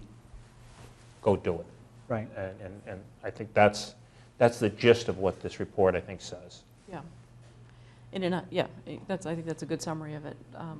I thought we might want to go through and there were a few that I highlighted that I thought we should talk about before next week, because I know I went to the Government Study Committee's meeting maybe 2 weeks ago now, and they went through and hit some of these specific recommendations and have some questions that I know they're going to be asking Zach at the meeting. And there's a few that I thought we should at least talk about, and there might be a couple that we can act on even immediately before. Sure. I mean, the meeting with the DOR is only a week away, so it certainly could wait until after that. But there's some that, and the first one that I wanted to mention is the fifth one, which is the Audit Committee. And the next item on our agenda is a discussion of the town meeting article. So this topic kind of crosses both agenda items, but we have a warrant article that's on for the October 28th, which is to, I think it's Article 3. Yeah, Article 3, which is to amend our bylaws to create a bylaw audit committee, because we have an audit committee, but it's not a bylaw, it's never been a bylaw committee. Now, this came up at the Government Study Committee meeting. Since this article was written, and I think, or I remember there was discussion about this when Anne Marie and I both served on the Government Study Committee. This was discussed at that level, and I think, Tom, you did some work on this article as well. A little bit. My criticism, again, was similar to this, that it was very vague, and what we typically think of. The audit committee's role really isn't just selecting the auditor. A true audit committee does an awful lot more than that. Yes. It is really a key cog in the internal control environment of any entity, and is kind of that, to a degree, a little bit of a watchdog over the internal control setting. And basically, there's a lot of parts of internal control, but at the top level, it's setting the right tone for controls. The fact that that those in charge of governance are not going to accept anything less than the best. That we want accuracy, we want integrity, we want those kinds. That's all part of internal control, setting the tone for it, and then looking at the risks involved and where risks are, and then actually having internal control procedures. But to a degree, that audit committee is kind of the catalyst for doing some of that also.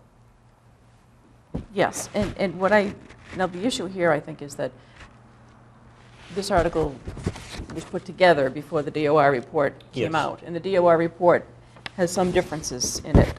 For instance, DOR recommends that it be appointed by the moderator, but maybe even more importantly whereas our article recommends it be appointed by the selectmen, whereas I think the more important issues are probably that points 1, 2, 3, and 4 on page 12 of the DOR report, where they have a little bit broader scope. They're recommending more specifics than what's in our article.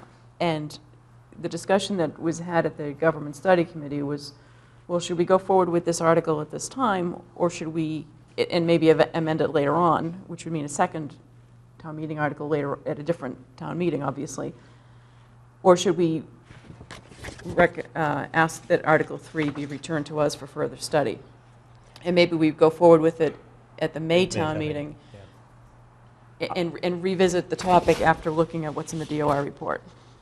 I think that makes an awful lot of sense, because, yeah, I've never really have felt comfortable that we really have defined what the audit committee should be doing. And I don't know that we can define that after the fact if we don't have a bylaw that defines it. Yeah, that was the consensus. They didn't, the Government Study Committee did not take a vote on it, but that was their consensus, that it probably makes sense, rather than acting on it now and then amending it in short order, that we send it back for further study, address what's in the DOI report, and come back in May with a different article that might be a little bit broader than what's in this article. So it's a selectman article, isn't it? It is a selectman article. So we can't make a friendly amendment to our own article, I don't think, can we? Well, I mean, obviously, it we would can't. take somebody, it would take somebody making the recommendation to. Well, I think we could send ask back the to warrant study. committee to change their recommendation, to just recommend that this be returned to the board for further study. I have no problem with that. So, and that's something that we can talk with the warrant committee about, because they've already voted to recommend this, but, Yep. but I think, no, and they hadn't, obviously, we all got the DOR report at the same time, so I believe they probably recommended this before the DOR report came out. Yep. They may even want to consider doing that as well. Yeah, and the sending it back for further study in their comment, they could just put the, reference the DOR report and to at least make sure that the bylaw addresses some of the comments, some or all of the comments and suggestions in the DOR report. The DOR report, yeah. What else you want to discuss, Katie? I should have written down, let me just go to the index so I can write the numbers. One was the pilot committee. We've been talking about this and we haven't actually acted on it. Yeah, Let's that's see, where is- something. Which number is that? It's recommendation 11 on page 18. So I know that the Board of Assessors has been talking about this, and we've been talking about appointing a pilot committee. We haven't actually acted on that yet, so I think we should do that soon, to decide what size we think the committee might be. I think they recommend, let's say 3 to 5 people. I think it was 5. Yeah, so I think we should think about potential appointees to that committee. I believe, Anne-Marie, we do have some names. I believe we have a couple of names that are willing to serve on this committee. Yes, I know of it. One is Jim Henderson, From the Board of Assessors. Board of Assessors. Yes. I think we got 4 more. Yeah, I'm certainly all for setting up a committee. I think if we're going to set up a committee, we need to have a good charge for it in terms of, Yeah. what they're going to do, and certainly some of it should be studying what other successful programs have been, or how other towns that are successful at collecting payment in lieu of taxes. I know the have City of structured their Boston. plan. City of Boston implemented under Mayor Menino a couple of years ago. It's been very successful. I believe they're bringing an extra $100 million a year.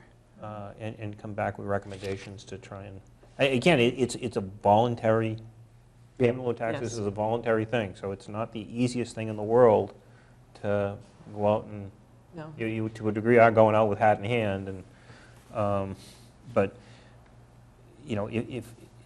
if we could see how other towns that are successful at doing it have done it, I think it would, and can come up with a strategy and Right. and implement that strategy, I think it'd be great. This could be a good revenue source as well. I mean, we're charged as the Board of Selectmen in looking out for the financial affairs of the town.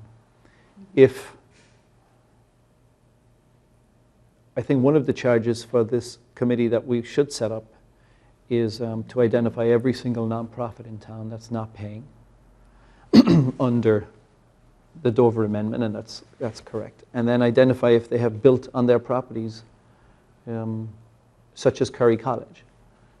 And that's just one example. We have a lot more. But for example, and Tom, maybe you were on the board at the time, when the agreement with Curry to pay over $50,000 a year was implemented. It was not predated me even, but yeah. But since then, they have put up about 4 more buildings, Mm-hmm. you know, which is taking a lot more of the town's resources. Yet the payment hasn't increased. Well, I think some of those buildings may have been constructed on the land that they already owned. So, It is on land they own, yeah. so and I think the differential between that and, like, for example, Milton Academy is when they go outside of their property and acquire additional property, then they pay real estate taxes They on it. continue to pay a percentage of the real estate tax, yes. My question is actually on that tonight. It was mentioned by Tim Kiernan. I He was believe- under the assumption that when Curry College bought properties and they took it off the tax roll, that they were not paying. Yeah, and I'll have to speak with the town treasurer about this, but it's my understanding that they do pay a percentage of the property tax for any new building that they acquire.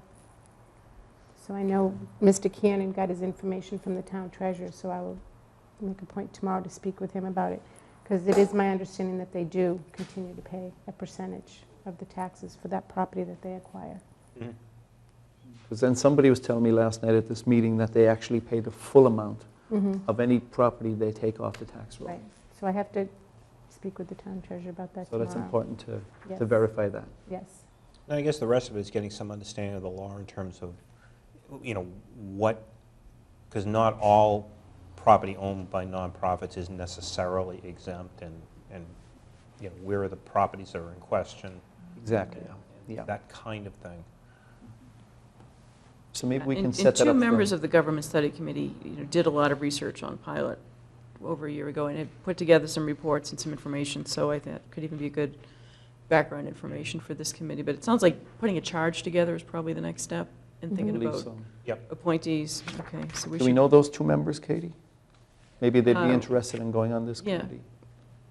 well, it was Rob Gatnick and Mike Joyce who did a lot of the research on pilot, and I think they even had some meetings with people in Met with Boston people in who have Boston. been involved in Boston Pilot. Right.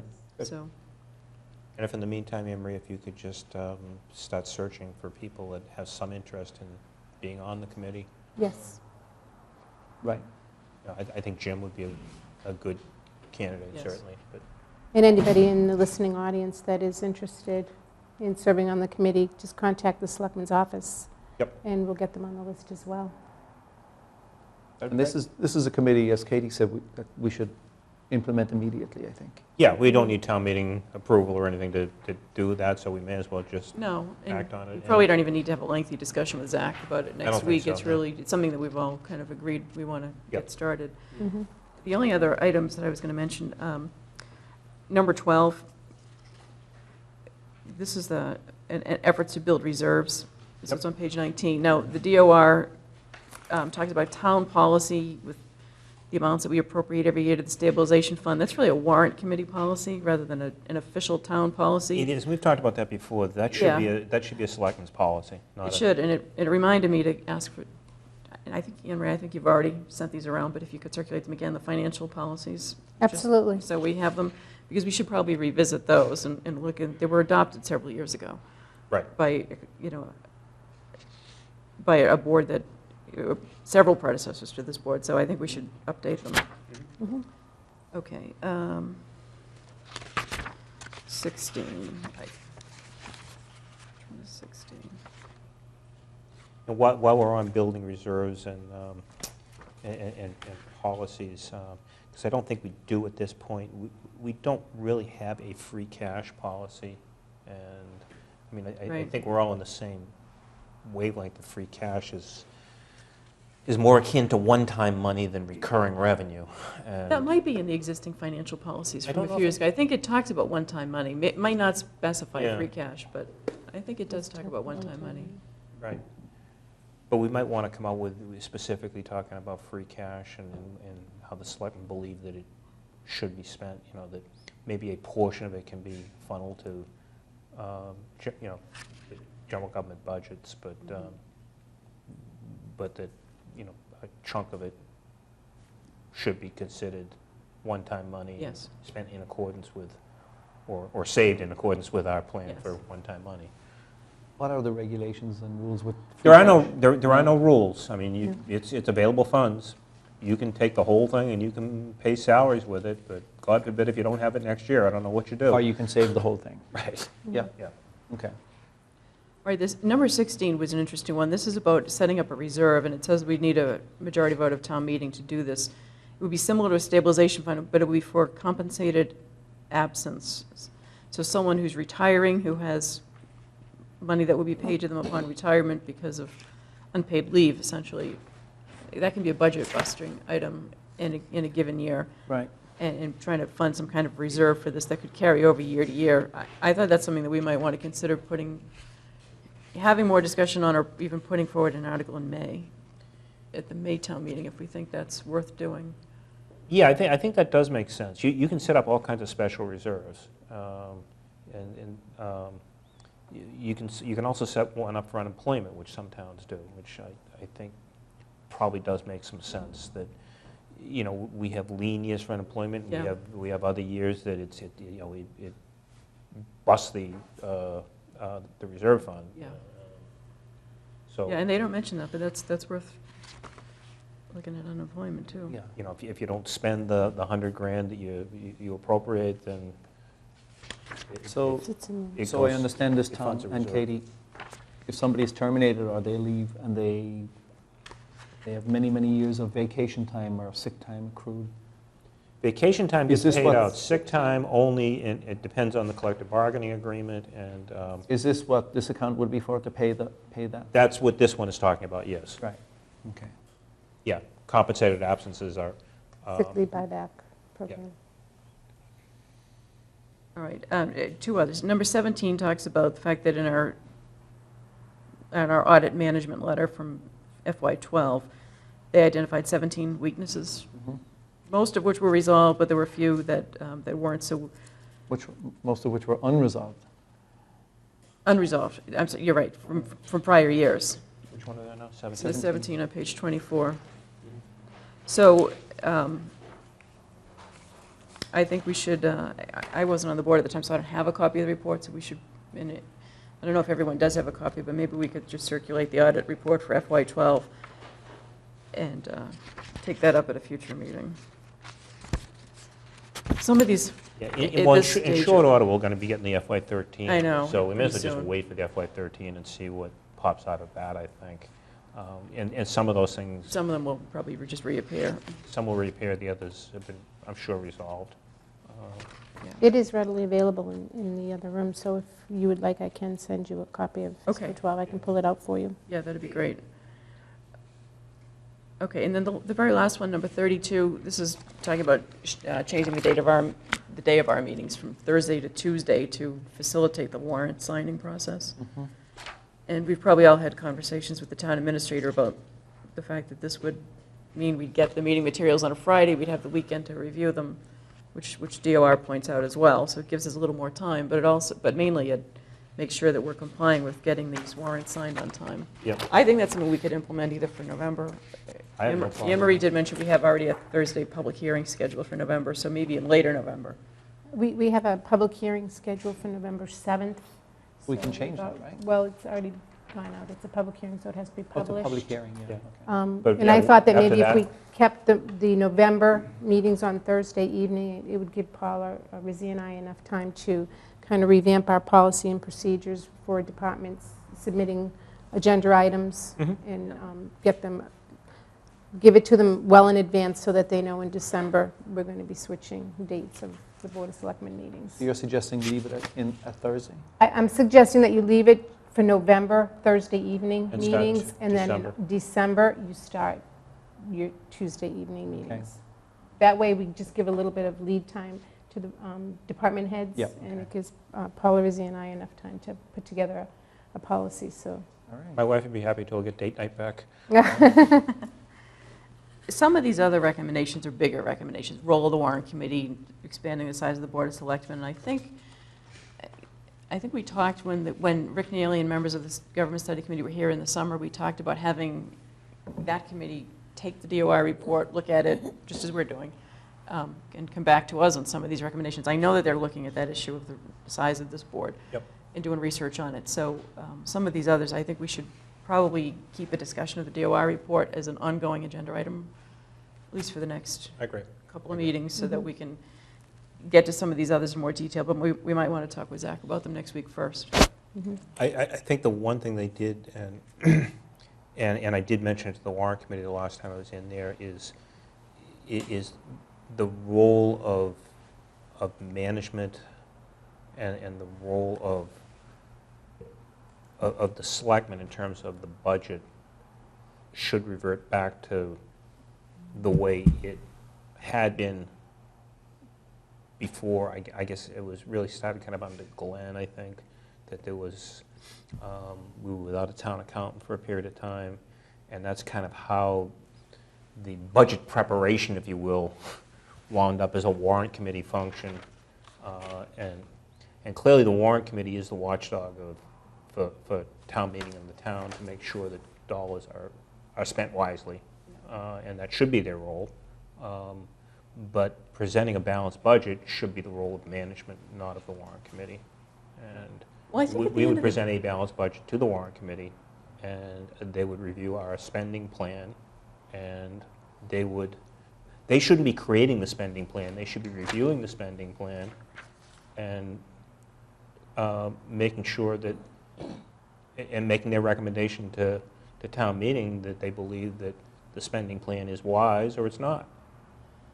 Well, I think, because not all of the boards report to us, so we don't have any say in what the school budget, schools request or what the library requests. So I think we can still present a balanced budget. we can present a balance, well, and that's what we're working on with our long-term financial plan. With our 5-year plan, we're looking at coming up with projections that, as David Colton did a number of years ago, presented, he and others worked on it, then presented it to a lot of boards, including the warrant committee.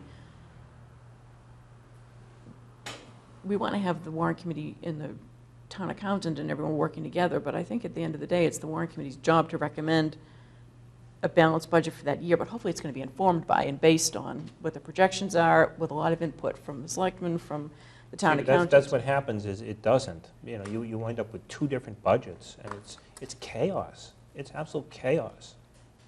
Well, I know when you and I were on the warrant committee together, I mean, Dennis, I am not a spreadsheet person. Tom often did the spreadsheets when I was warrant committee chair, but I had the misfortune of succeeding 2 people who were very good at spreadsheets, at numbers, math, computers. Mm-hmm. That wasn't my area. So actually, when I was warrant committee chairman, we did pass a lot of it back to the town accountant, and David Grabb, our former accountant, was doing a lot of the projections, and I was in meeting with him a lot. I think we've gotten away from that within the last year or two, from what I'm told, that the accountant is not really as involved with the warrant committee chair as she probably needs to be going forward to put some of this together. But hopefully getting back to this long-range financial planning will facilitate this and get the town accountant and the warrant committee chairman working together again on projections and building revenue estimates. You think about any other government structure, be it the state government, be it any government, and it is the executive branch that submits the budget. It's not the legislative branch that submits the budget. Yeah, no, I agree with that. And I think over the years, boards of selectmen didn't always get involved early, or didn't say early, is this a year that we would support an override, is this a year which we would not support an override? And perhaps that would force them to get into that discussion and that debate earlier in the game. Yeah. If we had some, a stake in the budget, much more so than what we do now. Yeah, I think you're right that it's up, the management and the board of selectmen needs to be a lot more involved in the process, proactive, early, especially on the revenue side. And the difference is that because we have all these independent boards, the warrant committee may or may not agree with what, that's right. With what one board versus another board might recommend for a particular budget. But and so it's their role as an advisor to the legislative branch of the town meeting to put together what they're recommending. But I think we can and should have a role up front. I think you're right. Well, we can discuss it further on the 23rd. All right. Sounds good. Good. You good, Katie?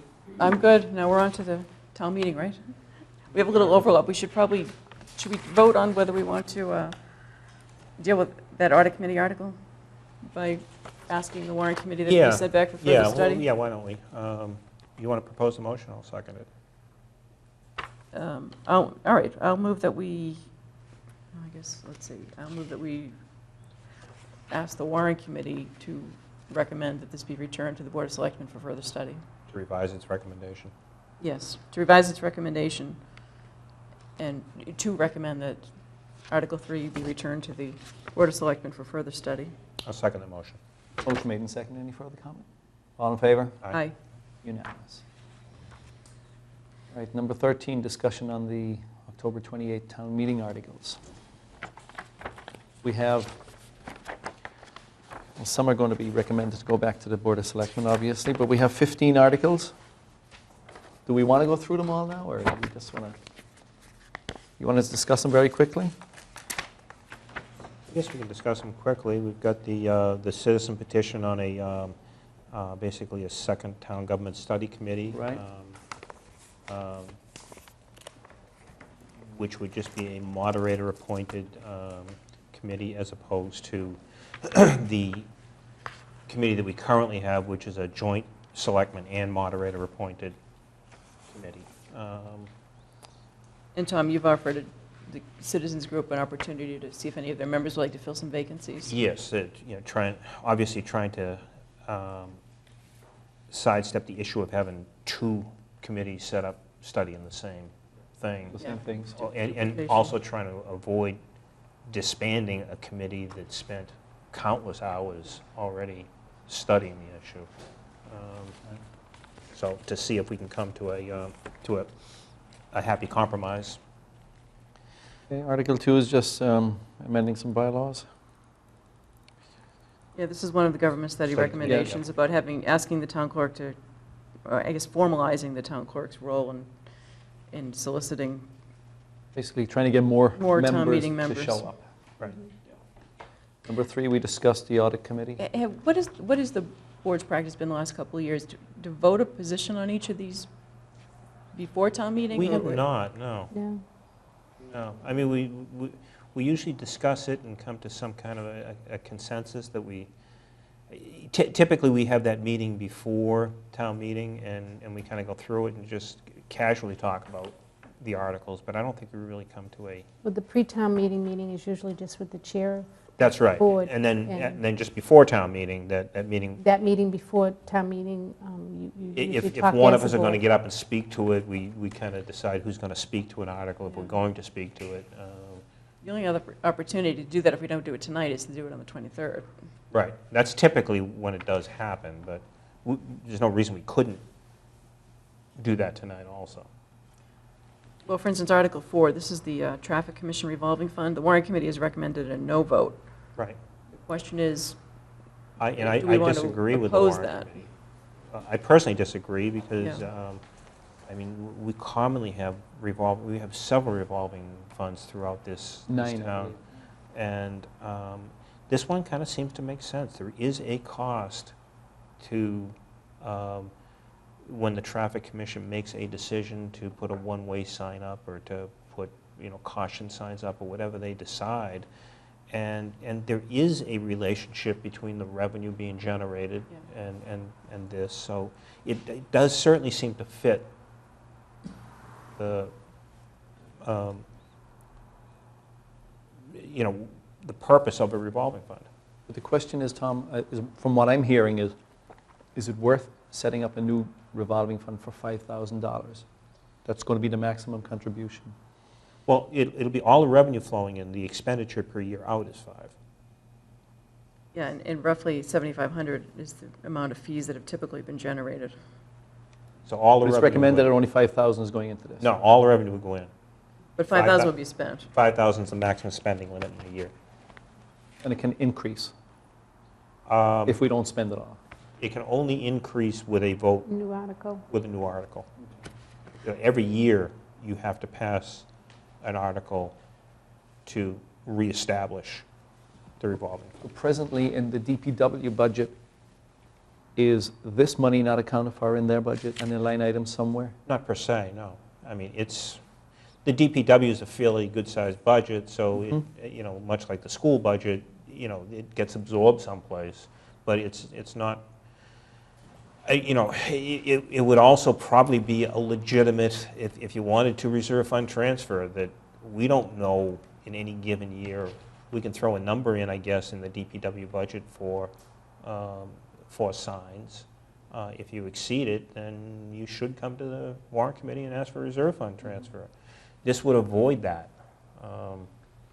Yeah, the warrant committee's concern seems to be, their first sentence, that the fees, the needs and the revenue are mismatched. They're saying that $7,500 would be going in, we'd only spend $2,500, so we're trapping the $2,500, which they're viewing as an amount that's too much to be trapped in this revolving fund. But there was talk, because it will probably come up at town meeting, about this article being withdrawn because the Traffic Commission offered to withdraw it. It's submitted by us, so we didn't withdraw it. But it does seem to me to make some sense. I mean, Lodge Street is a perfect example. That's not something that the DPW has in their budget to put more signage up on a street like that or wherever else in town it might be. But if the Traffic Commission holds a hearing and decides we need more signs, right, in any given year, if hidden cost if of it's a doing number traffic of, counts and you know, putting that equipment out Yeah. and the wear and tear on that equipment. even though the DPW director's a member of the Traffic Commission, he's only one member, and his budget is the one that pays for all of these signs and counters and whatnot. So I think this is a worthwhile article to keep pursuing, seeing if we can We let the voters, persuade the town meeting. Yeah, I don't honestly know, and the town accountant could tell you how much money builds up in revolving funds. Money does build up in them, you know, and then, you know, eventually does get expended. But there certainly is balances in all the revolving fund accounts. Yeah, and I don't think 2,500 is so much that we shouldn't give this a try. how much? 2,500, you 2,500. know. I mean, we can always go back to town meeting and change the amount that can be appropriated with a vote of town meeting. Yeah, yeah. Okay, we'll keep moving on. Article 5 is the, oh, this was the excess money, Tom, that we had in the water and sewer, that we, To amend the DPW article. Oh, yes. Town meeting, May town meeting. Yeah, I think that's kind of a to keep the, no-brainer. yeah, to keep the rate, But to use the 100, To use the surplus water and sewer to keep the rate increase to the taxpayers low. so we used 100,000 from the water surplus and 300,000 from the sewer surplus. That's correct. Yeah, And that is to keep the rate, to stabilize the rate. to stabilize the rate, Stabilize exactly. the rate increase, yes. Okay. Yeah, I mean, we may get some questions on that, but in the past, we really haven't. No. I guess if we do, you know, one of us could talk to it, or Joe Mhm. Lynch could speak to it. Yes. Article 6 is to amend the zoning bylaw, and this is to do with the zoning violations. If there's a zoning violation presently, my understanding is there is no way to enforce it. So this is to increase, This is From to 50 increase the fines. let me see where this is, To make it Page $50 for each 15. offense, right? 15, Yes. Right. Up to It's $300. Article 7 that would increase the- up make to the- $300, right?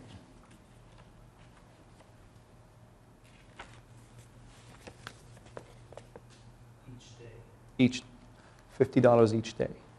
Each day, Of the violation. compounds. Right, but a maximum of 300. Yes. Am I reading this correct? No, they're two different, they're two different fines. No, Right. it's each day is what they're adding in to the language. Right now, if there's a zoning violation, it goes for one time. You keep the unregistered car in your driveway. I give you a ticket. I can't give you another one next week. It's one, it's, what this is asking for is that it go for every day. Okay. Each day becomes a new offense. Right now, we go to court, and you have some keeping something that they get the $50 ticket. We go to court, and when it goes to court, the judge says, we'll postpone it for a month. Then it gets postponed for 3 months Mhm. for the same $50 violation. Okay, but I guess my question is, does the $50 keep accruing? Yes. Every Will day with is, every day is a this. separate violation. With this, it will.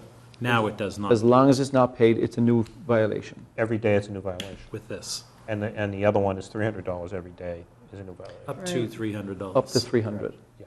Okay. Some things that cost more than others. All right. Right, actually, so what I said earlier was not right. So it's not a $300 cap on the $50 a day. Okay, that's a different section. Yes. So that will get people's attention. Now, did the planning board want this article pulled originally? Was this one of the? No, it's the next one, No. Tom. Okay. The next They one, had nothing to do with this one. This is, which is Article 7, which says basically that if you don't pay it, you're allowing us to put a lien on your property. right. Yes. And some people are saying that that's a violation, that,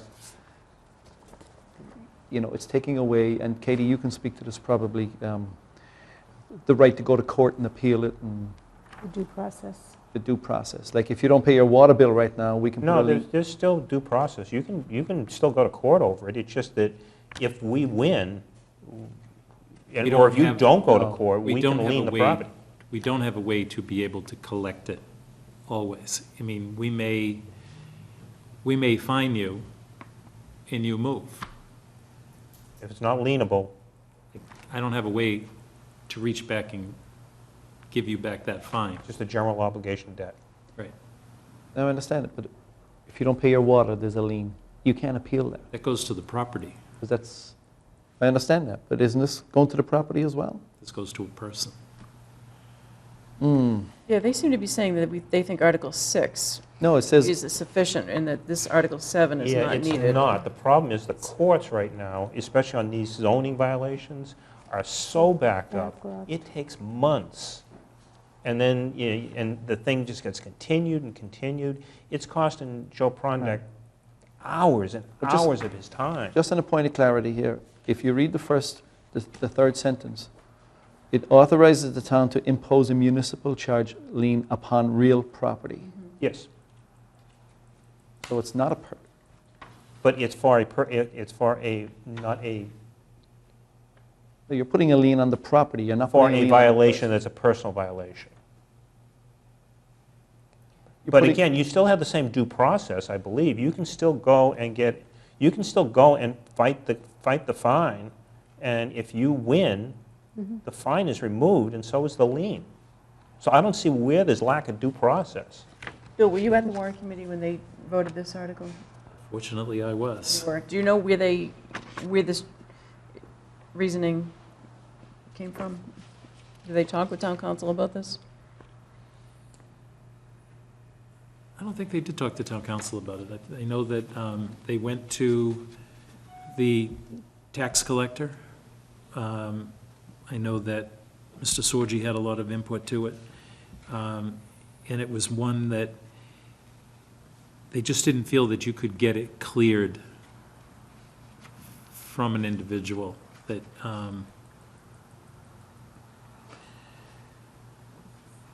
I guess, I know they talked to Department of Revenue, but I think we should, I think we should have town council I agree. prepared to speak to this article in terms of the concerns of the comment of the warrant committee, because I don't necessarily think they're right.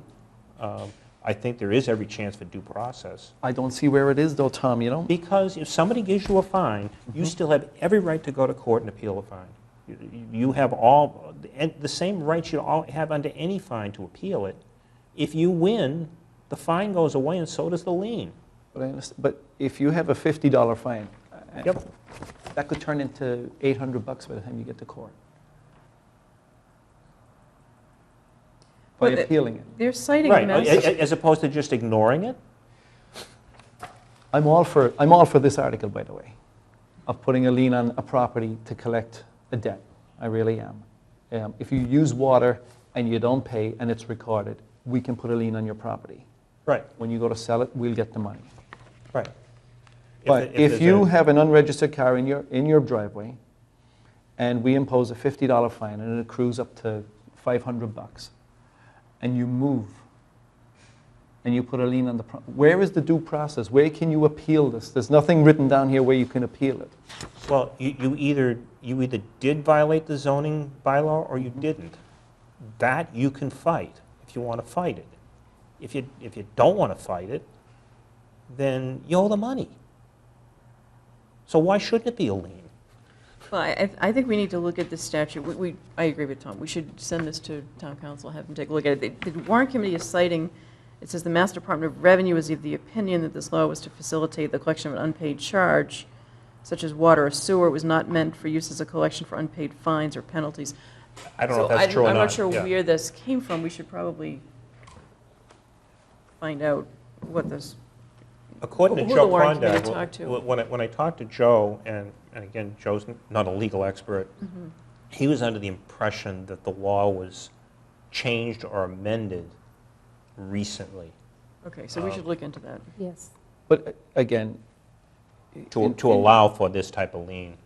I don't know how we get these articles in here when we think we're obeying the law or we think we're not obeying the law.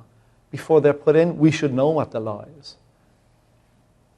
You know, we're putting articles in here, now all of a sudden we're questioning the law. I Did think John that- Flynn read this? I believe that, I think the issue is, it's just the people at this table are the ones who don't know what's behind it. If you go Yep. back to Mr. Prondak, you go back to the warrant committee, and you go back to John Flynn, they probably know the answer to the question. Right, I think this article came from Joe Prondak, didn't it, initially? It It originally was came at the from Joe request Prondak. of Joe Prondak, I yes. know that he had had discussions with John Flynn's office. I don't know what the outcome of that was. Right, that's what we need to find out, because now that we know that the warrant committee is opposed to it and has given its reasoning, we need to understand what the reasoning is and whether it makes sense, or whether we should agree with that, or whether we Right. You should can do that. oppose the warrant committee and ask that it, I But we do need know to that get the Joe background on Prondak it. has a huge problem, that virtually, in this day and age, if you choose not to pay a fine, it's virtually uncollectible because the courts are just so backed up that by the time you get a judgment, it's going to cost you more than the fine. It's going to require him to go to court 5 and 6 times, and it's going to take 2-3 years to get a judgment, and then if he doesn't pay it, you're back in court again. Another 2-3 years. I mean, it's insane for $50 or $100. It's just nuts. All right. We'll move on to Article 8, which is just approval of signage. There is a sign review committee, Amber? Yes, there is a sign review committee. So So this is just moving. just creating that. Delegating yeah. authority So from for the example, we have a selectmen. bunch of Signs on We have a this bunch of evening. signs to approve tonight. We can Yes. hand that over to a sign review committee. Yes. Yes. There's two different things there. There's one, the temporary signs. It changed some of the temporary signage language so that it matches. Permanent signs.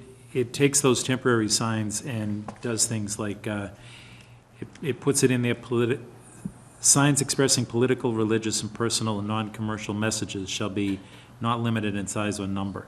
I mean, we get calls on it all the time. Can I? Well, yes, but we can't, for freedom of speech, regulate those signs. We're saying we're not going to. Real estate signs, we're telling people right up front what the regulation is for a temporary real estate sign, instead of having to come to you every And time ask we the want to put question. in a little bigger one. Yep.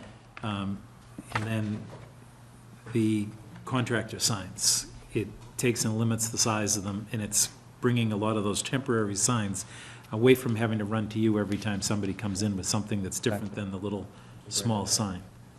Yes, a question. Obviously, it's the first time because of the mayoral election, I think, in Boston, but there are a ton of billboards. And understand that they're allowable because of, again, the freedom of speech thing. Yep. But they're still up, and the candidates lost 2 months ago, and they're still up. Is there anything that can be done about that, or is it, or do they have the right to continue to have a billboard for a candidate who's lost? In Milton? Yes, Blue Hill Ave. There's a lot of them. I was actually shocked at how many there were. Because it's a sign expressing political, Yeah, so it Message. probably still is covered, by yes, by freedom of speech privilege, but it just seems nuts. a little odd. Yeah, and of course you pass them every day. I do pass them. Yeah. All right, moving on to Article 9, which is just some name changes. For example, the inspector of buildings will become the building commissioner. We're adding planning board and board of appeals. Yeah, I don't think there's anything Yeah, controversial no about big that. deal there. Article 10 is discharging the school building committee. The charge is complete, that's, yeah, that makes sense. Yep. And then Article 11 is a liquor license for Mr. Chan. Mr. Chan's. Article 12 is, has to do with the town-owned property down on Central Avenue. 12 Yes. and 13. 12 and 13. 12 and 12 13. and 13, Yes. allowing us to sell it. Article 14 is, Oh, this is the alternate The member of the alternate. planning board, which is Yep.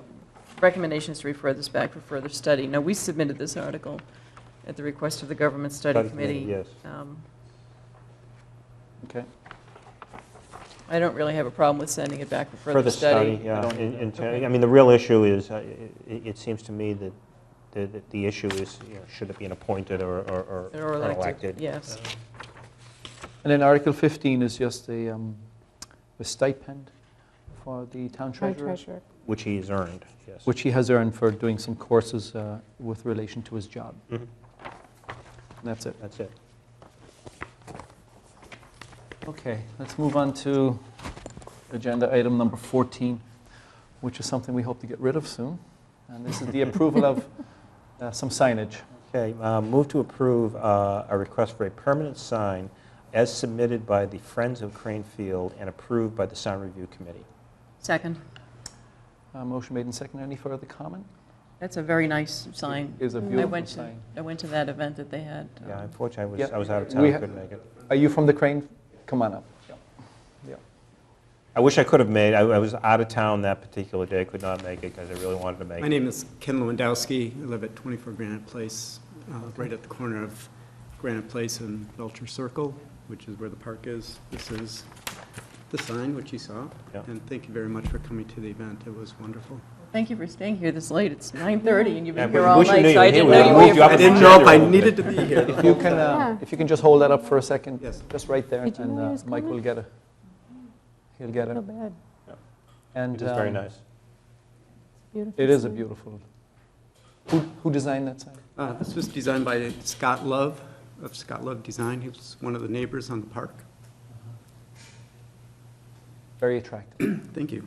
It's really a beautiful park or field. It's called the field, it's a park, but it's really just a nice resource in that It neighborhood. really is. Been there for many, Lot of many years, history. and it's just been, yeah, it's Crane beautiful. Paper Company family, Yeah. yeah. So if I can make an appeal, the Friends of Crane Field would really like to help to maintain the park.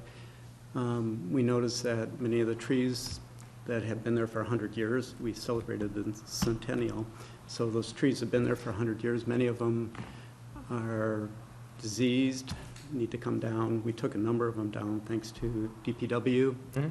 and the Parks Commission. But we need money to replant trees. And I know the town really doesn't have the money, but if you know of any resources or any way that you can help us, that would be great, either through donations or Sometimes through perhaps. the Adopt an Area program, you might be able to get some of the, Right. I mean, that's town-owned property, so we kind of have Usually to do. agree to that. But, if one of the landscapers wants to, donate a tree and just put a sign donated by I guess such I'm and such. just saying, if you know of anybody that would be willing. A couple of years ago, it was a Thayer Nursery and Thomas Nursery planted some trees for us. They donated the trees, so that was quite nice. And Is it some the- of your, the hun- your bigger trees? Are they diseased? oh yeah, Yeah, the yeah, big yeah. ones. They took a lot of the big ones down, and typically every big storm, big branches come down. Branches, yeah. So it really needs to be replanted so that 100 years from now, it looks as good as it does right now. Right. So that's really That's our something you goal. could bring up in your weekly Or core team team. meetings to have maybe Joe Lynch reach out to, he did a good job on East Milton, He did. so maybe he could be successful at that. The other thing I was thinking, if the deck project goes through, if there's a possibility of transplanting some of that material into the park. That's Actually, a good that's a point. very good idea. That's a good point. Because there's a lot of material there that would be wasted if I see it's somebody not over there transplanted. nodding that makes sense, so.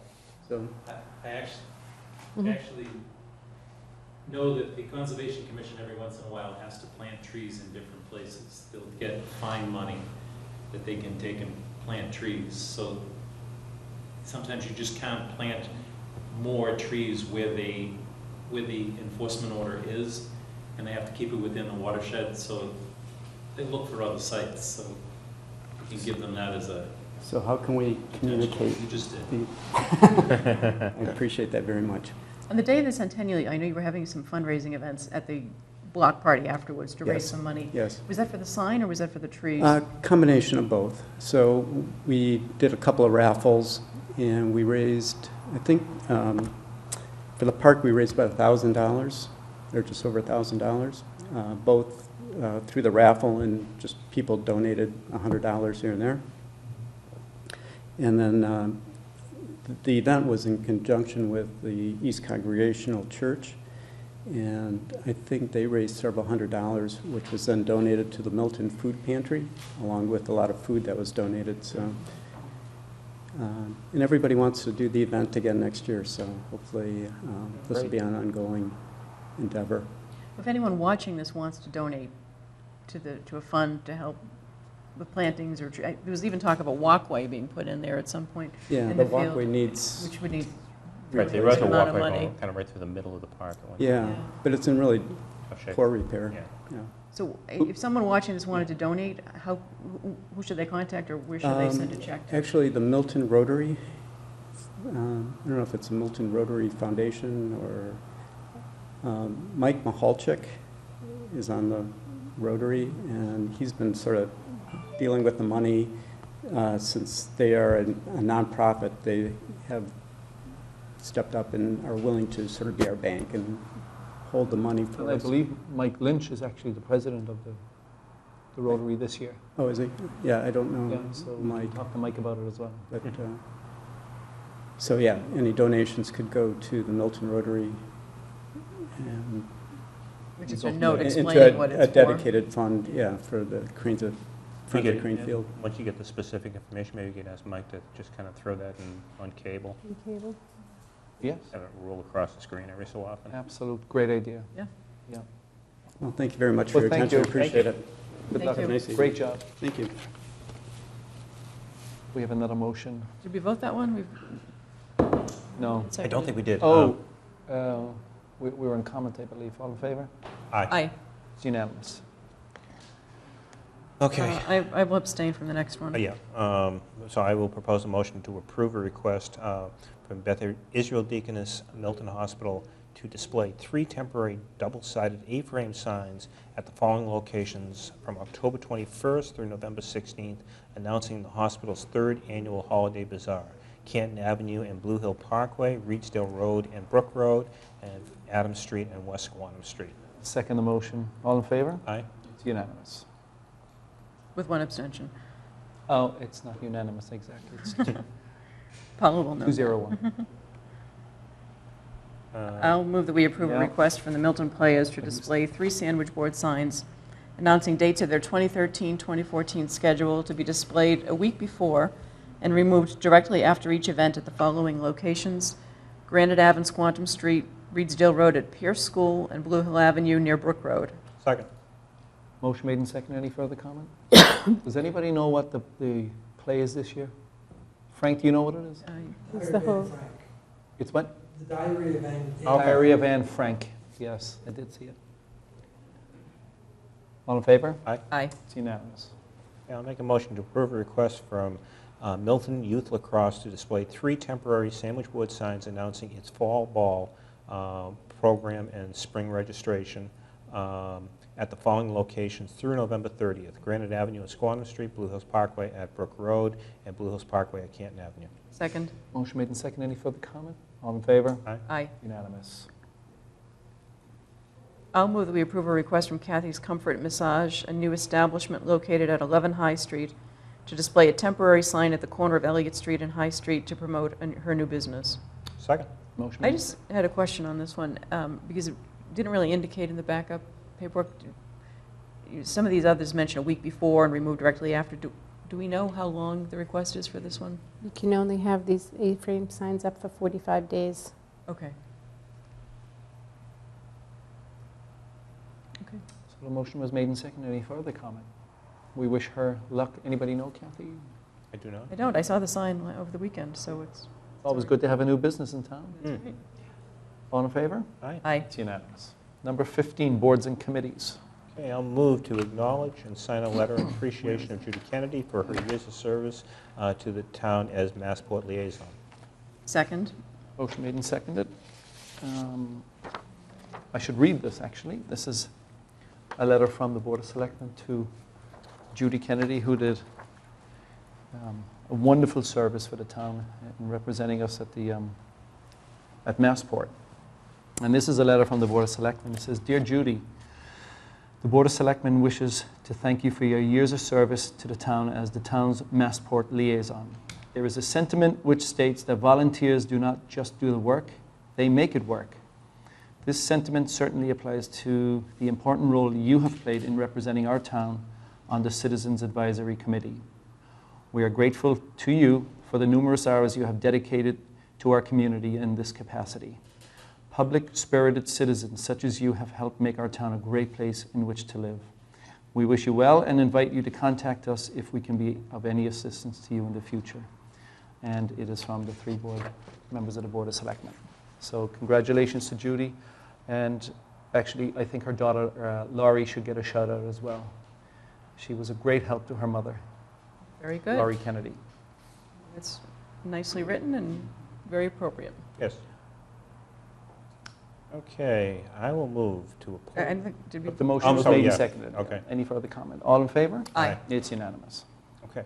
Then I will move to appoint the following candidates to the Solid Waste Advisory Committee to serve through October 2013 to review the town's solid waste policies, to review the level of service and performance of the current solid waste vendor, and to review the industry trends and standards, and to consider if a regional approach is advantageous, and to consider if the extension of an existing solid waste contract or issuance of a new RFP is needed, and to reach a consensus in the following a solid waste program recommendation to forwarding a solid waste recommendation program to the Board of Selectmen, and the members will be Joseph Lynch, John Thompson, Michael Blanchard, and I apologize if I butcher the name, but is it MJ Suranaglu? Okay. Richard Bowler, Emery Fagan or designee, former citizen representative John Driscoll, Carter Fahey, and a member of the Board of Selectmen. Second. Motion made and seconded. All, any further discussion? Do we need to appoint someone tonight? We should appoint Yes. somebody. Who was on this before, Emery? It was Bob. Bob Sweeney. I don't mind doing it if either one If of you'd like to you. do it, that's fine. I would do it, except I'm already on the Capital Plan Committee, and I'm on the Master Plan Committee. I don't think there are enough days in the week for Right. to fit another one in there. I'm happy to do it as well, unless someone else prefers to be on it, so whatever. Love for you to whatever do it. Okay. Yeah. Sure. As chair, you've got enough going on anyway as well. And Right. This is a pretty short term. Yeah, it is a committee, I short think. term, yeah. It's- Okay. All right. So, motion made and seconded. Any further comment? All in favor? Aye. Aye. It's unanimous. Affordable Housing Trust Committee. And I'd like to invite up Bill Clark again, our planning director. And he's going to talk to us about the formation of a committee to govern municipal affordable housing trust. Back in 2009, Article 43 of the annual town meeting Article 43 of the annual town meeting. Gave the selectmen the ability to appoint an affordable housing trust fund. The Affordable Housing Trust Fund was, the language that we adopted was based on legislation signed by the governor on June 7th, 2005. It requires that local housing trusts be governed by a 5-member board, a board of trustees, appointed by the selectmen, and at least one of the trustees shall be a member of the board of selectmen. The committee, the housing trust, will become an effective broker for housing resources, including donated land or money.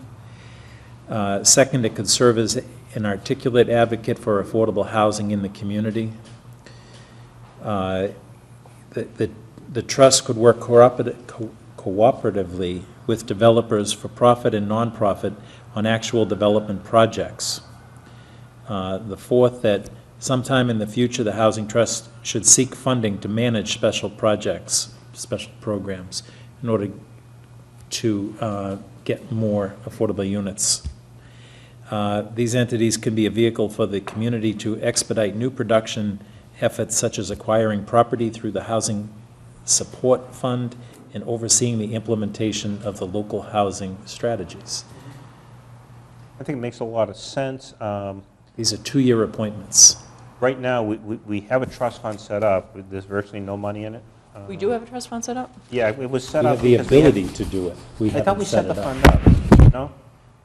Okay, we just had the ability to set a fund. Yes. Weren't we supposed to get 50 grand from? If 2 Granite Ave, I'm But we- sorry, 2 yes. Adams Street. Yes. 2 Adams, not. But it never happened. 2 Granite's already built and going, no, 2 Adams. If the new building at 2 Adams comes in for its permits, one of the requirements of that permit is that they would pay $50,000 into the, it's not really in lieu of anything. They are not required to provide affordable housing. Right. Per the Milton Village PUD zoning that we have. Okay. All the other, the Central Ave, we put in, there's a 10% requirement. The brownfields is a 10% requirement. But the first one, the Milton Village one, was about 3 years before Central Avenue, and there was no requirement for affordable housing. 88 Wharf was the first building built under. Can I stop you for a second? Yep. There was no requirement for affordable housing before Central Ave? Yes. Before the Central Ave PUD. Right. Planned unit development. Milton doesn't have inclusionary zoning. We don't. We do not have inclusionary Right. zoning. Okay, I didn't know that. We put it in specific to Section 3J, which is the Central Ave Business District. We put it into the brownfields, which is the stuff that you visited up on Truman Highway. Mhm. And that's the only one. Do we have the option, Bill, if a developer wants to build a bunch of houses, but he doesn't want to actually designate any of the units as affordable, can he put money into this fund? Is that there right now? That's what kind of the inclusionary zoning would do. That's what inclusionary zoning would do. We don't have inclusionary zoning. This is one of those things that during the permitting process for 2 Adams Street, there was a lot of, why didn't we at 88 Wharf? And the developer heard that, and the developer said, look, you know, I really want my permit, I want to move my building ahead. I will give, but I don't have to give. I will give you $50,000 for that fund. There was another project up at 333 Brush Hill Road, Brushwood Estates. Yep. The planning board worked out a deal with that developer that if you want to do further development, you'll pay into, and at that time, there's a $40,000 check getting cut to the library. We didn't have an affordable housing trust fund to be able to put money to. The library was coming around to putting up the new the new building. And if they go and decide that they want to expand Brushwood, they have to pay that amount. The condominium association. Yes. So all it takes to establish the Affordable Housing Trust at this point is just to appoint a board, and then it will The be committee, established? yes. Okay. And I think it certainly makes sense to do. It will be a board, at least temporarily, that, since there are no funds in it, doesn't have an awful lot to do, but It gives the committee something to attain, too. They can ask for. And it's certainly going to be important as we go forward with a housing production plan that, I mean, it's part of the implementation of a housing production plan to. Where are we going? We're going to now start producing housing. Where are we getting the money? This can be that fund that we ask people to pay into. I mean, you're doing a project and you have we can ask. We don't have inclusionary zoning, so there's no way to force somebody to do that, but we can ask. And now we have someplace where the funds can go, should this committee get set up. This money then would be used to purchase land for affordable housing? It's used to promote affordable housing, however that may be. Could you loan this money out? Yes. You can loan it out? Yes. You can loan it, you can give it, you can use it to buy property. You can do anything that's going to help you attain affordable housing. I think it's a great idea. Typically, when you get community preservation in a community, a chunk of money goes into the Affordable Housing Trust Fund from CPA. Unfortunately, we didn't pass the CPA, so we don't have that as a source of revenue for it.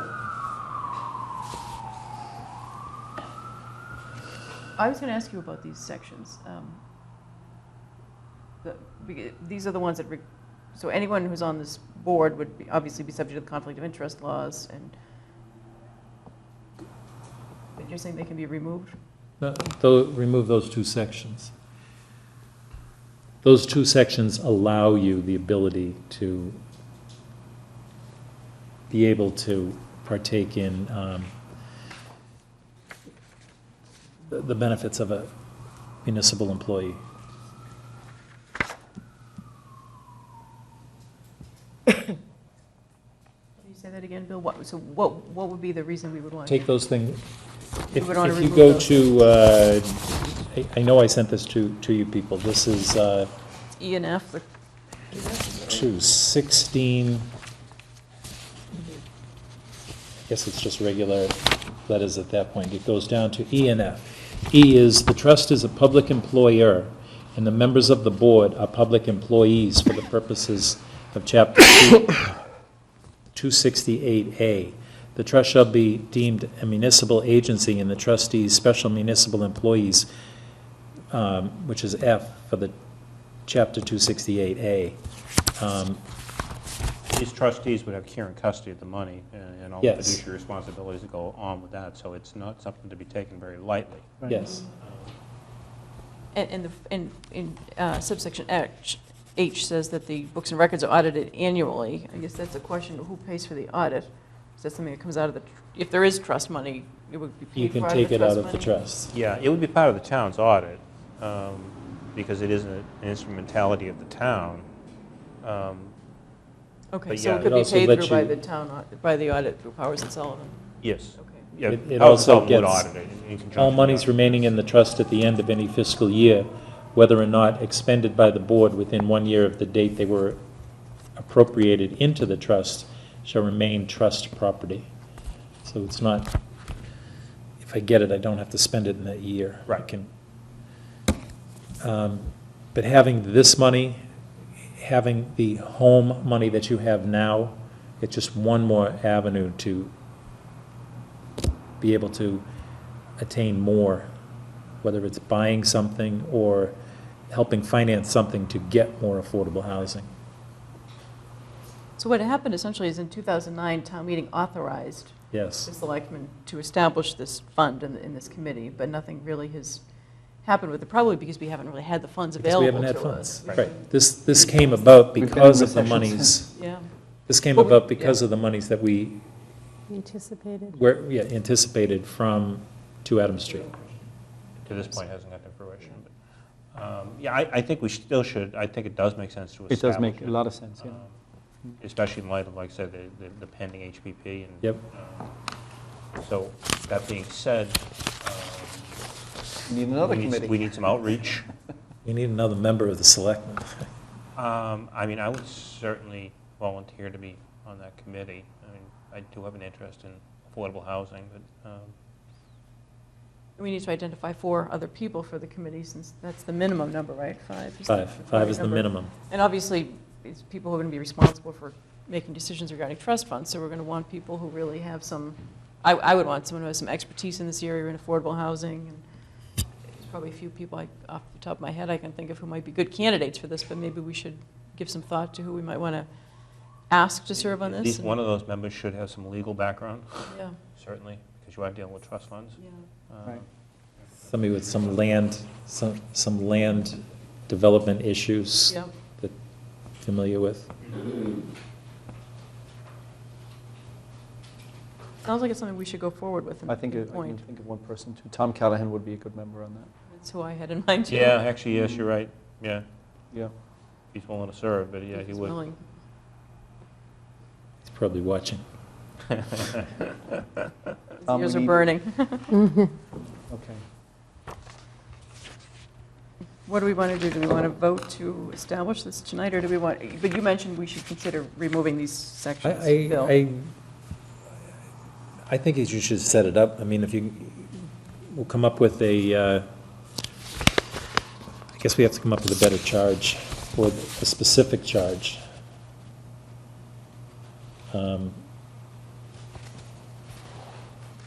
Might be really long, because it does include all of these pieces.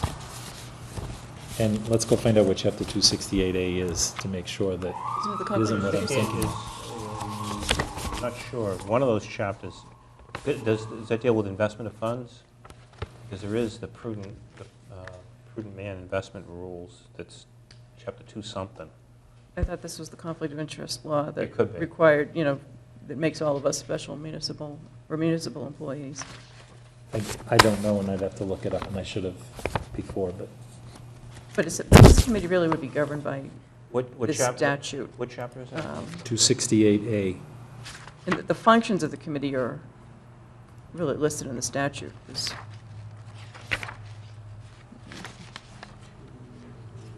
Subsection C talks about the powers of the board, there's 16 provisions.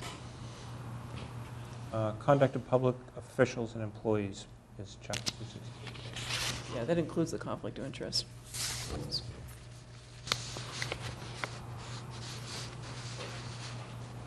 I mean, I'm not sure, why would we want to remove I that? don't think you do. Yeah, I don't think so. What subsection is it referring to, or section? It doesn't in that, it just, 268A. yes. Yeah, it's all conflict, corruption, corrupt gifts, offers or promises of employees, fixed facts,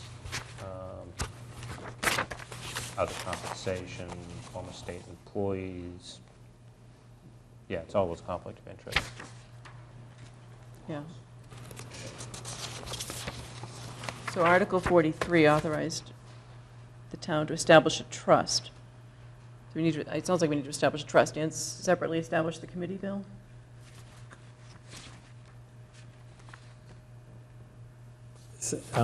Board of Trustees, it's called. I think that would be the committee, right? It's called the Board of Trustees.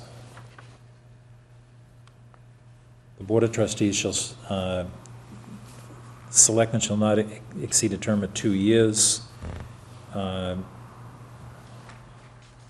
article here?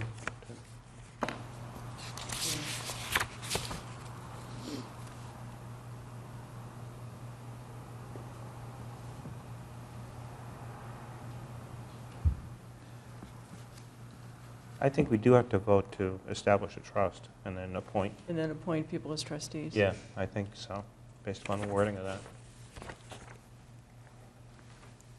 we want to do that tonight? You can certainly, yeah, vote to establish Establish a the trust trust. and to do outreach for trustees. I'll make a motion Make a motion, to yeah. establish an affordable housing trust, the town of Milton. What do we say to, should we read it right, to be known as? Yes, I'll make a motion to establish a trust to be known as the Municipal Affordable Housing Trust Fund, for the purpose of which is to provide the creation and preservation of affordable housing for the benefit of low and moderate income households. Second. Motion made and seconded. All in favor? Aye. Aye. Unanimous. So just a quick question.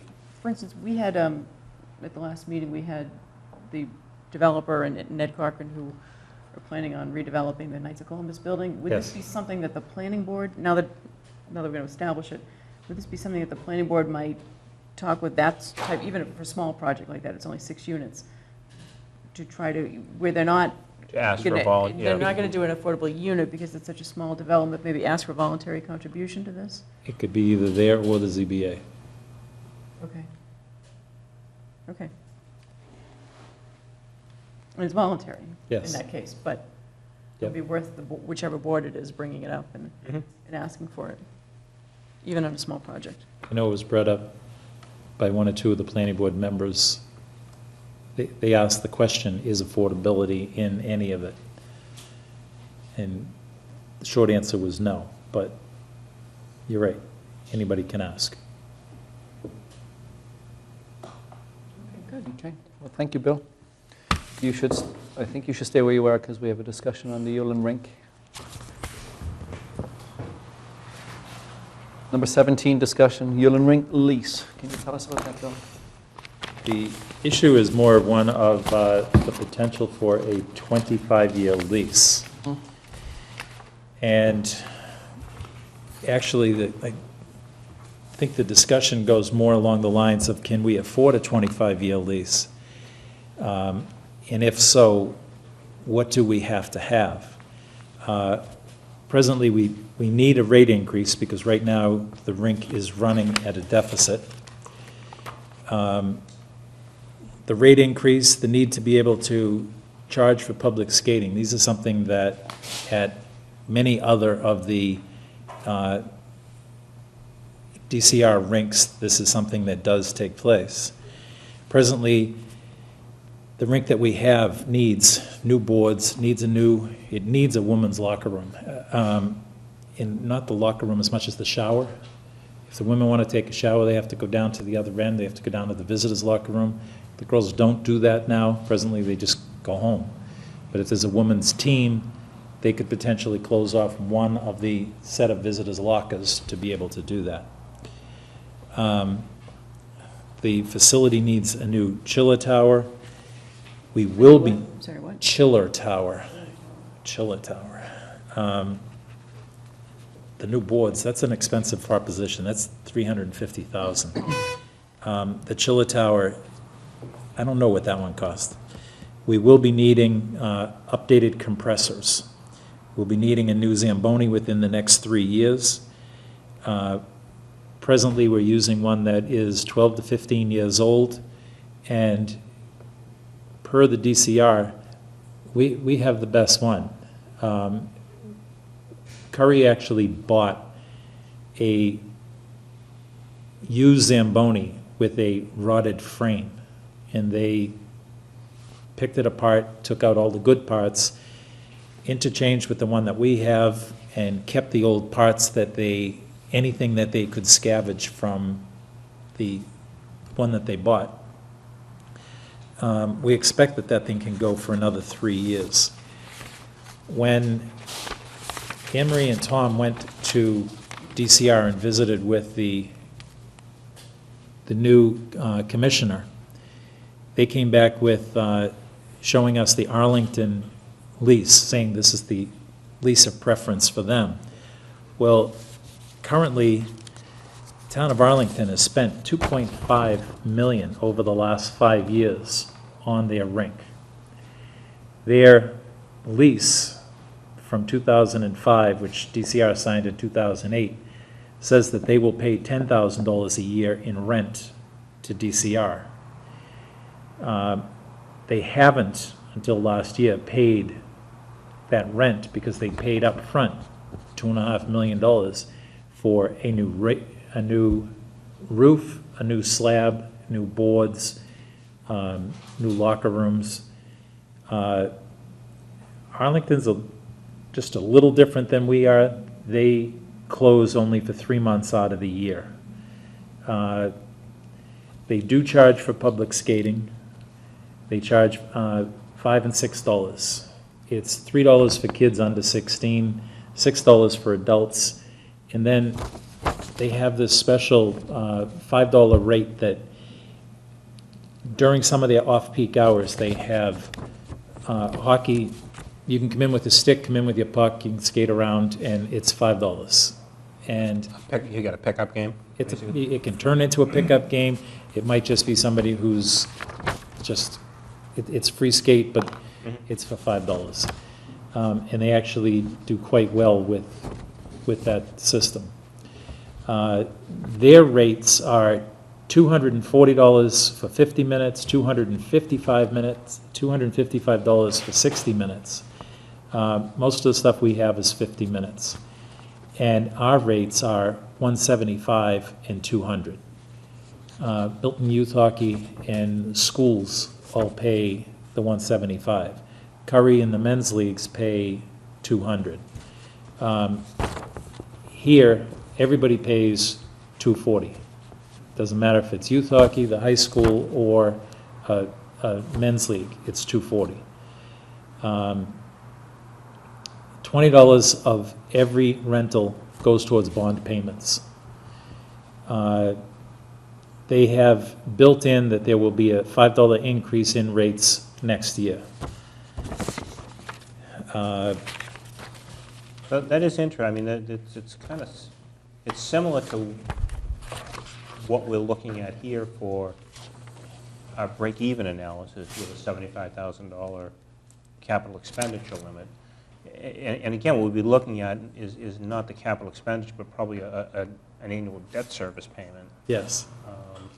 And I think that 75 just puts it, trying to attain 75 puts it out of reach. Because if you were to take that down to 50,000, it would be $26 instead of $40 an hour increase. So that would bring that rate. Some public skating in there, it's going to bring it down more. Yes. So you'd get something that's. See, now you're down into that 240 range, and we can work with that rate. We can make money. Okay. So I think that, well, not to speak for the whole board, but it seems to me that we probably should come up with a model that will do just that, look for some. We'd like to. We want to actually go to Arlington, and I did set it up with two of the people from Curry to go and look at this next Friday. See if there's something that they're doing that we could learn from, or if there's something that we're doing that they can learn from. We're going there first, they're coming here second. Okay. They have a bit different of a rink in that they have the same tall ceiling that we have. We have metal trusses, they've got wood trusses. We get inspected by the state inspector, they get inspected by the local inspector. They don't have a whole lot of oversight from DCR. DCR seems to be at our rink a whole lot more than. I wonder if that's just the difference in the long-term lease and the short-term permit. I think it's due to proximity of where DCR actually is. Yeah, they're on the same street, they're just up the road. Yeah, true. It's easy for them to come by and just go in, look, see, yep. Step around. They don't ask for anything, we see them walking through. Occasionally, we turn and ask them for, when the Zamboni breaks down for whatever reason, and we need to get the spare, we have to call DCR. If there was a roof leak, which there was not last year, the year before, we have to call DCR to have them come and fix it. The issues of that 25-year lease is DCR will not come back on the capital items. Right. They're ours. It's ours. If something goes wrong, it's ours. When you wrote down the question about a starting number, and you put, I think, $50,000, a capital item, you threw Mr. Sullivan and Mr. O'Connell, and they're like, what is this? I did figure out what it was, and it's, if we have to bond something, what kind of bonding would we be looking for? Right. And the 50 would be unreasonable. I believe that number would have to be 150 to start, and then you start putting money aside. The 150, because we know that the first thing that's going to go is that Zamboni. That's $135,000. But again, we can bond it, so. Right, but you asked for a beginning number. You could run that over 10 years or 15 years. Yep, and it was just, what is that number? Yeah. Yeah, so you have to come up with, what's going to be required for capital improvements. What's the first thing that's going to go? And that we figured would be. And how long can you bond it for, and what's the debt service on that? Yes. Where does Curry come into this? They're just the manager of the rink, so they're not expected to really pay for any of this stuff, other than it comes out of the revenue. If I need to know more about the rink, if I need to know more about how the rink is run, what the particulars are, where can I save money if I put in a co-generating plant? It runs on gas, it's going to give me electricity, and it's going to give me the heat that I need. That they know more about it than I do. I know enough that I can ask the right questions, but they get down into the nitty-gritty of those questions. All right, what the nitty-gritty for me is, if the Zamboni doesn't work tomorrow, who pays for a new one? We paid, and I say we because we're in a partnership with Curry. So when you say we, you mean Curry, really? Is it? Except you signed on with them. They're our partner in running that rink. Mm-hmm. We paid $7,000, Curry paid $7,000 last year to repair that Zamboni so that it doesn't break down this year. We know that that Zamboni is 12 to 15 years. Yeah. We know that the life expectancy of a Zamboni is about 10 years. We've rebuilt it, we put in new batteries, and everything on it is good to go. Right. It's the best one in the fleet of the special permit rinks. If it breaks down tomorrow, we call DCR, they give us their spare. They have one spare that floats around going to the other rinks when theirs gets repaired. The guys that Curry has on its staff know how to keep this thing going. They know how to run that Zamboni. I would think, although I'm not 100% positive, that if we acquired the 25-year lease, we'd wind up setting up the skating rink as a true enterprise fund. Yes. And operate it that way. That is how Arlington does theirs. And that gives you the ability to set rates to cover cost. Yes. That makes sense. And then I guess you've got to decide, are part of those costs a management fee to Curry, or, I mean, right now it's kind of a loose situation where they just, if I read their agreement properly, they're holding the town harmless, they're absorbing any losses, so I assume if there were any profits, if there were any, they would inure to Curry as part of their fee. Now they would be going back to pay off off what they've previous already deficit. put in. Right. That would be that. But if it did go beyond that, would they get to keep the profit? We haven't figured that out yet. We Yeah, I didn't know. write that lease. Because they don't otherwise get a fee. Right. Managing the. Right. At that point, that becomes a whole new management contract. Right. I mean, as good as Curry is, I don't think they really want to do it for free, forever. But, no.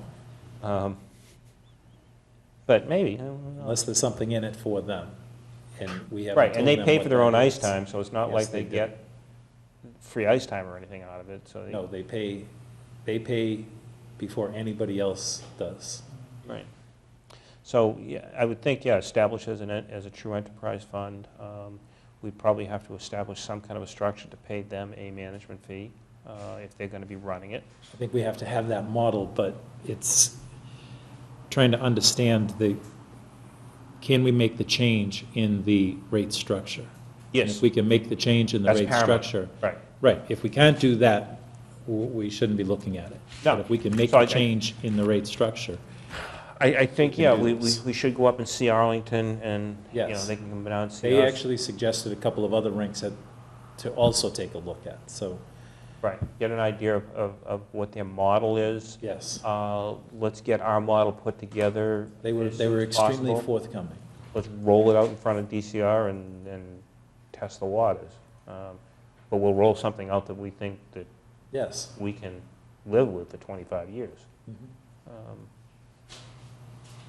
And I would think that necessarily means if they're going to have control over the rate setting, we need a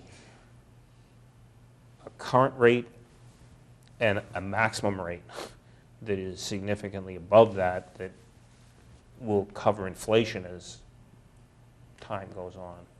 Well, I think we have to build that into our Proposal, right. Yes.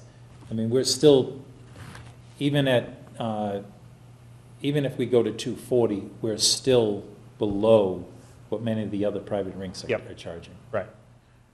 But we need the ability, we don't want to be stuck at, if 240 is the number that's break even now, that may not be the number that's break even 5 years from now. No. And Arlington isn't holding to that, neither are several of the other old DCR rinks that are running on these long-term leases. They're not being held to that same 2009 as long as we get that flexibility. Date. And I think we got to strike in terms of DCR while they're in a mood to do something. So I think time is of the essence. Does Consolidated Facilities have any role in this, in terms of, it sounds like you're interacting a lot with Curry as the manager, but does Bill Ritchie or anyone from Consolidated Facilities play any role here? And should Bill or someone from his firm be involved in the model? Perhaps. That's what we have Curry, that's what Curry is running the rink for. I know, I'm just thinking more of, to free up maybe some of your time, since this sounds like a lot of this is equipment related and. I think it has more to do with figuring out the finance part of it. Yeah. It's not that I'm going to get the Zamboni fixed. It's, I have to know what the cost is so that when I start looking at the numbers, how high do I have to go? What are those expenses? We start looking at the electricity. They're at the far end of the line, so they get what is left over. They're not getting clean electricity. They're getting, they're using everything that line has, and it wants more, but they can't get it. So it's referred to as dirty energy. So they're trying to find a way, but they're still paying as if it's prime energy. So they're trying to find a way to create some of their own energy, thus the cogen plant, which would lessen some of that electric rate. And DCR had offered to us at that meeting an immediate energy audit. Did we ever pursue that? Yes, they were supposed to be getting back to us on it. Okay. I spoke with So it's immediate in to get their- governmental terms, not yeah, immediate in I terms know. of, okay. But if there were a long-term lease, entered into it, you're on the capital committee, Tom, obviously, That but would be- it'd be Bill a Ritchie capital is, asset. and it would be a cap, some of these replacement items, if they were going to be bonded, you're talking about going through the capital committee to start with. The lease So- itself would be probably a capital asset, so an infrastructure kind of asset. So yeah, it could come under the purview of capital Maybe eventually there facilities. might be a role for them. But again, it's a specialized facility, so Yeah. you've got to be a little bit careful in terms of does our capital facilities have the expertise to manage that facility. Yeah, I'm not suggesting And you I don't should know take what over they're as doing on- manager, because it sounds like. Well, not Curry's working, manage the but- operations, but manage the building, or maintain the building, let's Yeah. put it that way. Just sounds like they might Because be a it's- resource for Bill. It's different than a school, it's different than a town office building, it's a skating rink. I think, and Curry has written into their lease agreement, their management contract, they're taking care of all of that. Right. Okay. We don't, And we could renegotiate that, but Right. it has to make sense to do it, too. we don't change a light bulb, we don't put down new rubber, we don't clean the glass, we don't sweep the floor. Understood. I just thought they might be a resource for you in terms of modeling and putting together these financial models, and maybe, but maybe they're not, so. Sounds Yeah, like- really, I mean, this rate doesn't factor in, this rate doesn't factor in any management fee being paid to Curry. No. At this point.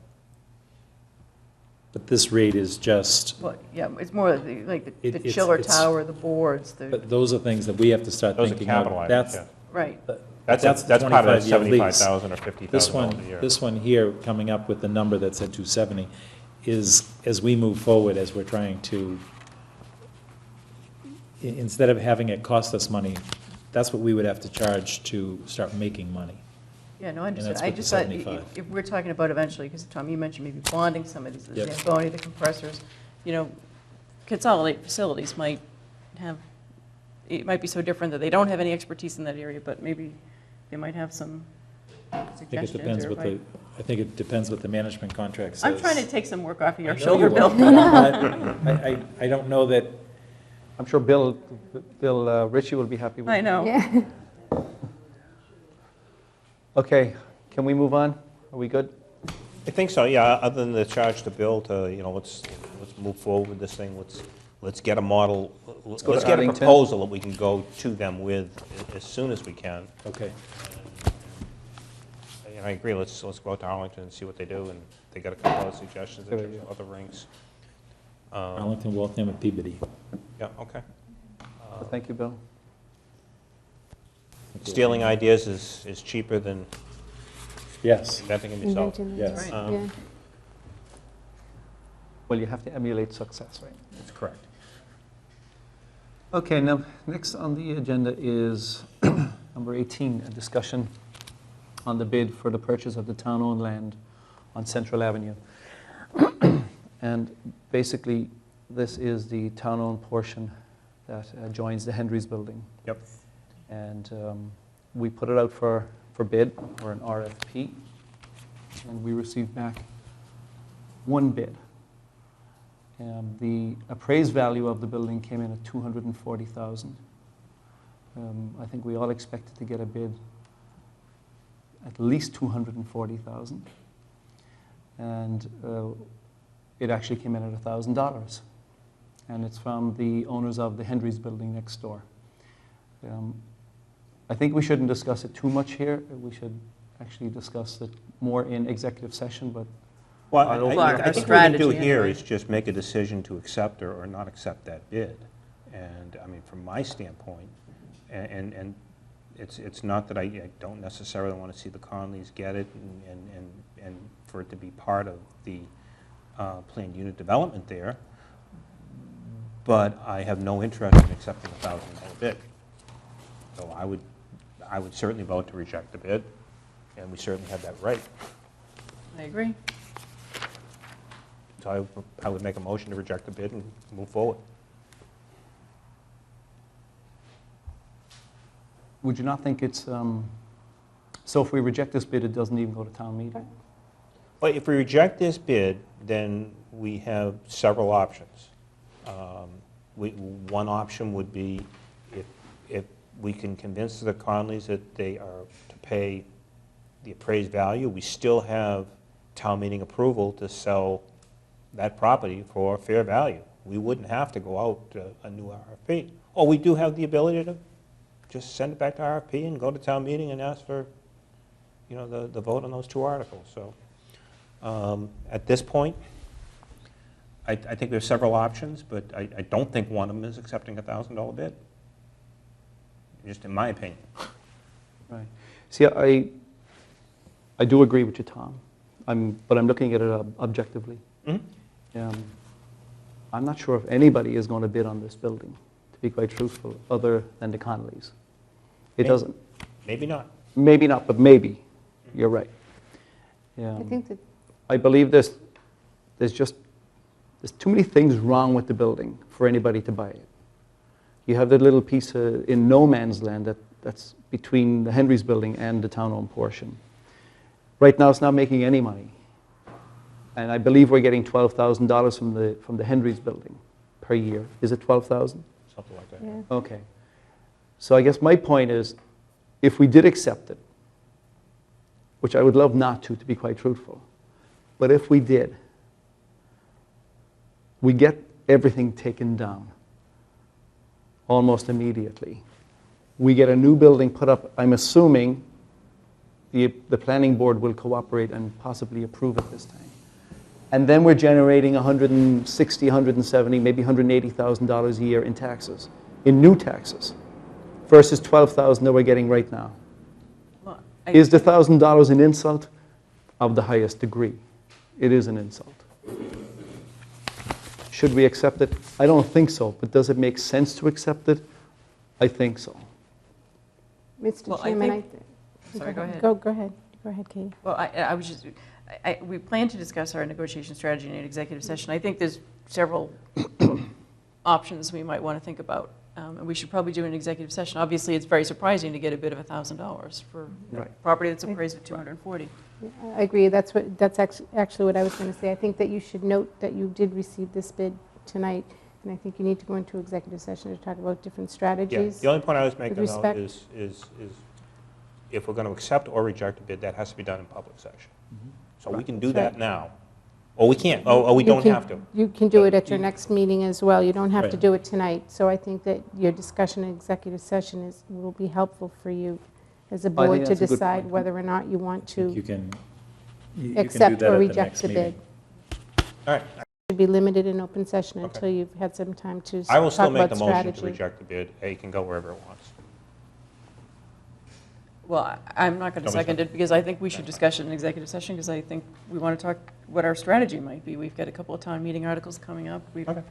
got multiple issues here. That's fine. So we will leave it at that. Mhm. And number 19, the approval of the United Nations proclamation. I'll move we approve and sign a proclamation recognizing October 24th, 2013 as United Nations Day and to acknowledge the peace-building efforts of the United Nations. I second the motion. Motion made and seconded. Any further comment? All in favor? Aye. It's unanimous. And number 20 is goals and objectives of the town administrator. Yeah, this is something that I request to be put on the agenda for tonight. Not to try and set goals and objectives, but it just came to my, I just realized that, and you know, any good board, I mean, you know, we're a governing board, and we have people that work at basically at our behest, specifically a town administrator. And although we each individually bark a lot of marching orders at her, we have not sat down and collectively thought about where we want to go as a board and what we want her to accomplish in any kind of a formal way. And I think to a very large degree, you know, come the end of this year, we're going to have to review Anne Marie's performance. And it's unfair to Anne Marie and very difficult for this board to be able to evaluate that performance if we haven't told her what the rules of the game are in a more formal way. And that will give us the ability then to go over those goals and objectives at the end of the year, and one by one, how do we do on it, you know, and also give Anne Marie the ability to say, I did this, I did this, I did this, and then we can objectively look at performance, and to the degree that salary is based upon performance, we can properly set salary, I think. Would you be looking at us coming up with the goals and Anne Marie coming up with her goals? I would be looking at, I think it has to be us. I think to a degree, Anne Marie can have a little bit of input, but as I kind of envision it, is somewhat of a casual meeting where we kind of get a whiteboard and we all throw a bunch of ideas up on a whiteboard of what we want to see, and then we let it feather out to what we all come to a consensus on as to what the goals should be, and then think about, of those goals, what can we realistically attain? And it's not a year now, it's more like 6 months. Right. But, so it may be a very abbreviated list of goals. But I think it's a worthwhile exercise to have. We probably should have done it, 5 months ago, but I think it's still a worthwhile exercise. Even for this year, because I was thinking prospectively, it might be a good thing to do. Well, if we want when to... does, Anne Marie, when does your contract renew for the next July. year? July 1st. June 30th. Okay, I was thinking is back the to end. last spring when you were, okay, Yeah, you were hired for Yep, this. so and then it's it's a 15, 3-year it's 15. contract, but it's an annual salary. So if you're going to judge performance, you got to do it on an annual basis. Okay. And we could certainly, I guess we could certainly look to do a year and a half's worth of goals and objectives, and have it cut across the 2 contracts if you want. Would you? Yeah, I had in my head that because you started in the spring, it was before I was elected, so I was thinking February, March, that time frame, and that you might be thinking about for the year ended at that time, but it was you had a short-term contract, and then you had a contract starting in July 1. right. So, okay, so we're already a quarter into the new contract. Yeah. Start of the second quarter into the new contract. It was a good exercise for us, too, just as a board. It is. We did it on the school committee.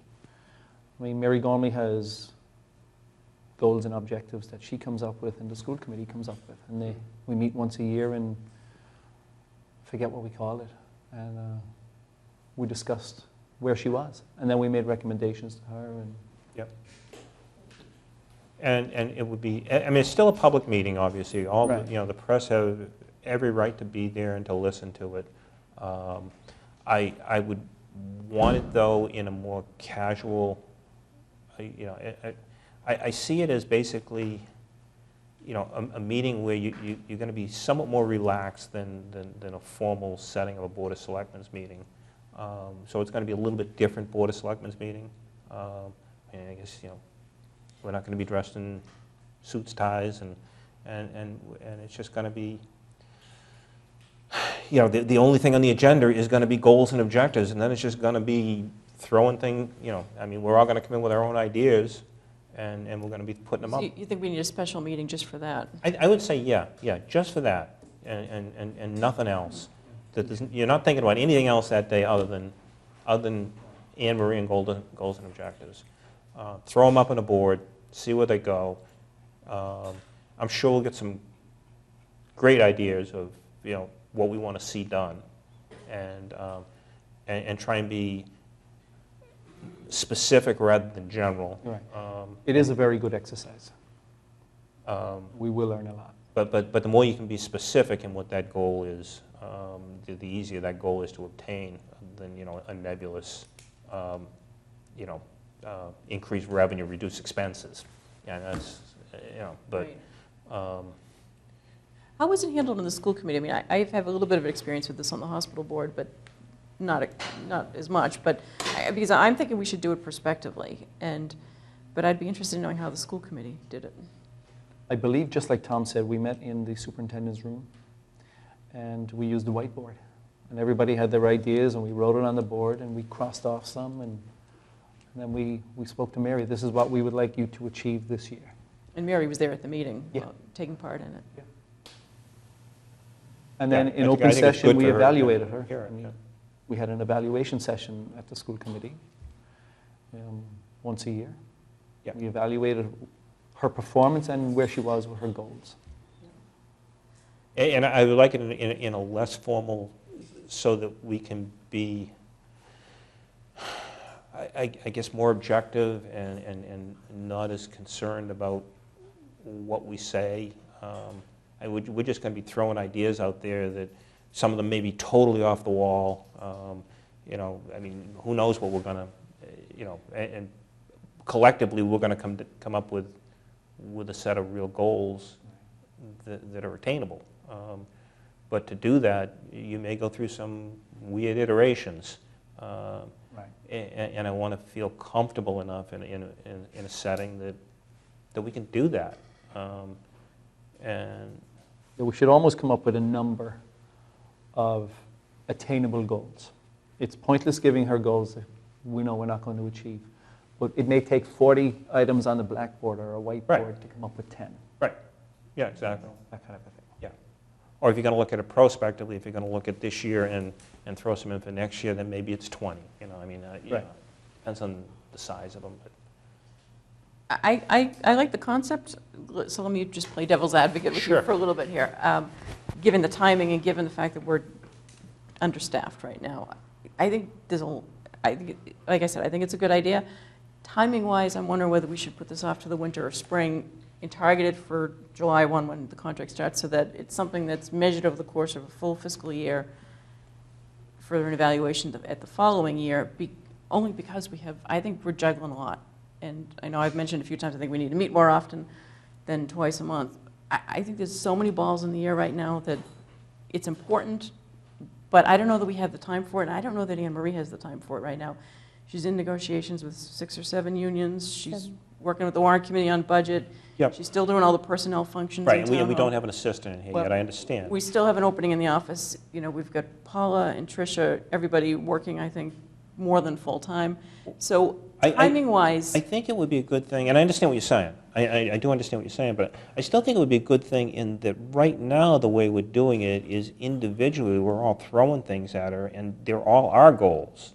So I'm calling Anne Marie every day saying, you know, what's the status of this? What's the status of that? Her head's probably spinning by the time she finishes talking to me, and I'm sure that you're doing the same thing. I'm sure Dennis is doing the same thing. but I think all of that's going to continue, because a lot of that comes up from residents in town. Someone has a question or a problem or an issue or something comes up that we've got to send it to, because I think that's always been the way these boards have worked. Right, but I think she needs something more formal. You know, that there are a lot of important things. I mean, you know, we've got a housing production plan coming up. You know, what should Anne Marie's role be in that, if any? You know, what are the things we know are coming up that we want to see? You know, we've got the financial forecasting. When do we want to see a finished product on that? And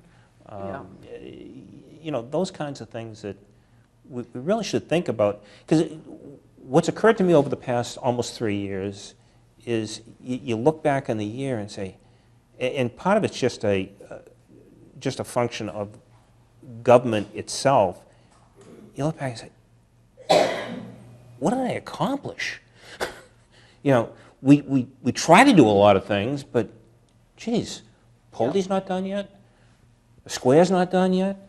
You know, this isn't done yet. This isn't done yet. We haven't accomplished the damn thing. We've talked a lot. You know, and Well, these things all take time. But they do take time. I know. I understand. It's frustrating as it is. I do understand. I like the idea. Timing-wise is I think the issue, because I think right now we had this come up at the hospital where we were dealing with it in the middle of a year, and we kind of decided, okay, we can do an abbreviated process. It's really not fair to judge somebody on their performance in the course of a year when we do an annual evaluation, when we've only set objectives halfway through the year. So we're almost, you know, we're in the second quarter right now. I'm thinking, and we're still trying to fill a vacancy. So I'm thinking that when we do this, we might want to put it off till the winter sometime, and that way we have the meeting, we get input, because I don't think we're going to finalize everything that day. I think we might come up with some ideas, but we may want to then come back for a follow-up session and have some input from Anne Marie, because I think we're going to need her to tell us whether we're setting unrealistic objectives that really belong in somebody else's professional jurisdiction. It could be any number of things that we need to say, okay, the initial list we started with, here's how we need to revise it. Well, yeah, keep in mind, though, too, is I would like to, even though, and part of this is more the government study committee and the DOR report kind of thing, Anne Marie should have the ability to certainly delegate, you know, that I don't want to tell Bill to, I should be setting objectives for Bill, Anne Marie should be setting objectives for Bill. No, agree, yeah. You know, and some of those can be our objectives, saying, okay, I know just the person to, you know, Bill, now that's my objective to, you know, to Anne Marie, it becomes Anne Marie's objective to Bill. You know, and probably a bad example, but because Bill's already got too many things on his plate anyways. But, In the same But how boat. about we have a meeting and we each come up with 10 things, 10 goals, and see which ones cross, and we just cross them off, and we get back down to 10, and on July 1st, we implement them. Because she is trying to catch up, and she has a lot on her plate. so do it now, but a perspective so that it kicks in. Right, and Well, we- I mean, you start working on you start She's- working on it immediately, but they just carry into. Correct. But then And- she, and at least she's got some margin. She's working on everything anyway, all our That's goals that we're going to be coming up That's what I'm saying. I suspect that a lot of what we come up with are Are already things on that- Anne Marie's yes, plate. they probably She's doing are. every day They anyway. probably are. And I guess maybe we could even prioritize them in terms of, of those, which are the more important goals and which are the lesser important ones. And then we have the DOI report, which recommends a little bit of reshuffling of town government anyway, in Right. terms of. Which is a they're longer term. reshuffling That's because a longer lot term. of it takes home rule petitions Yeah, and stuff so like it's that. longer term. It's definitely longer term. So But we could it's do a this lot- in December. Yeah.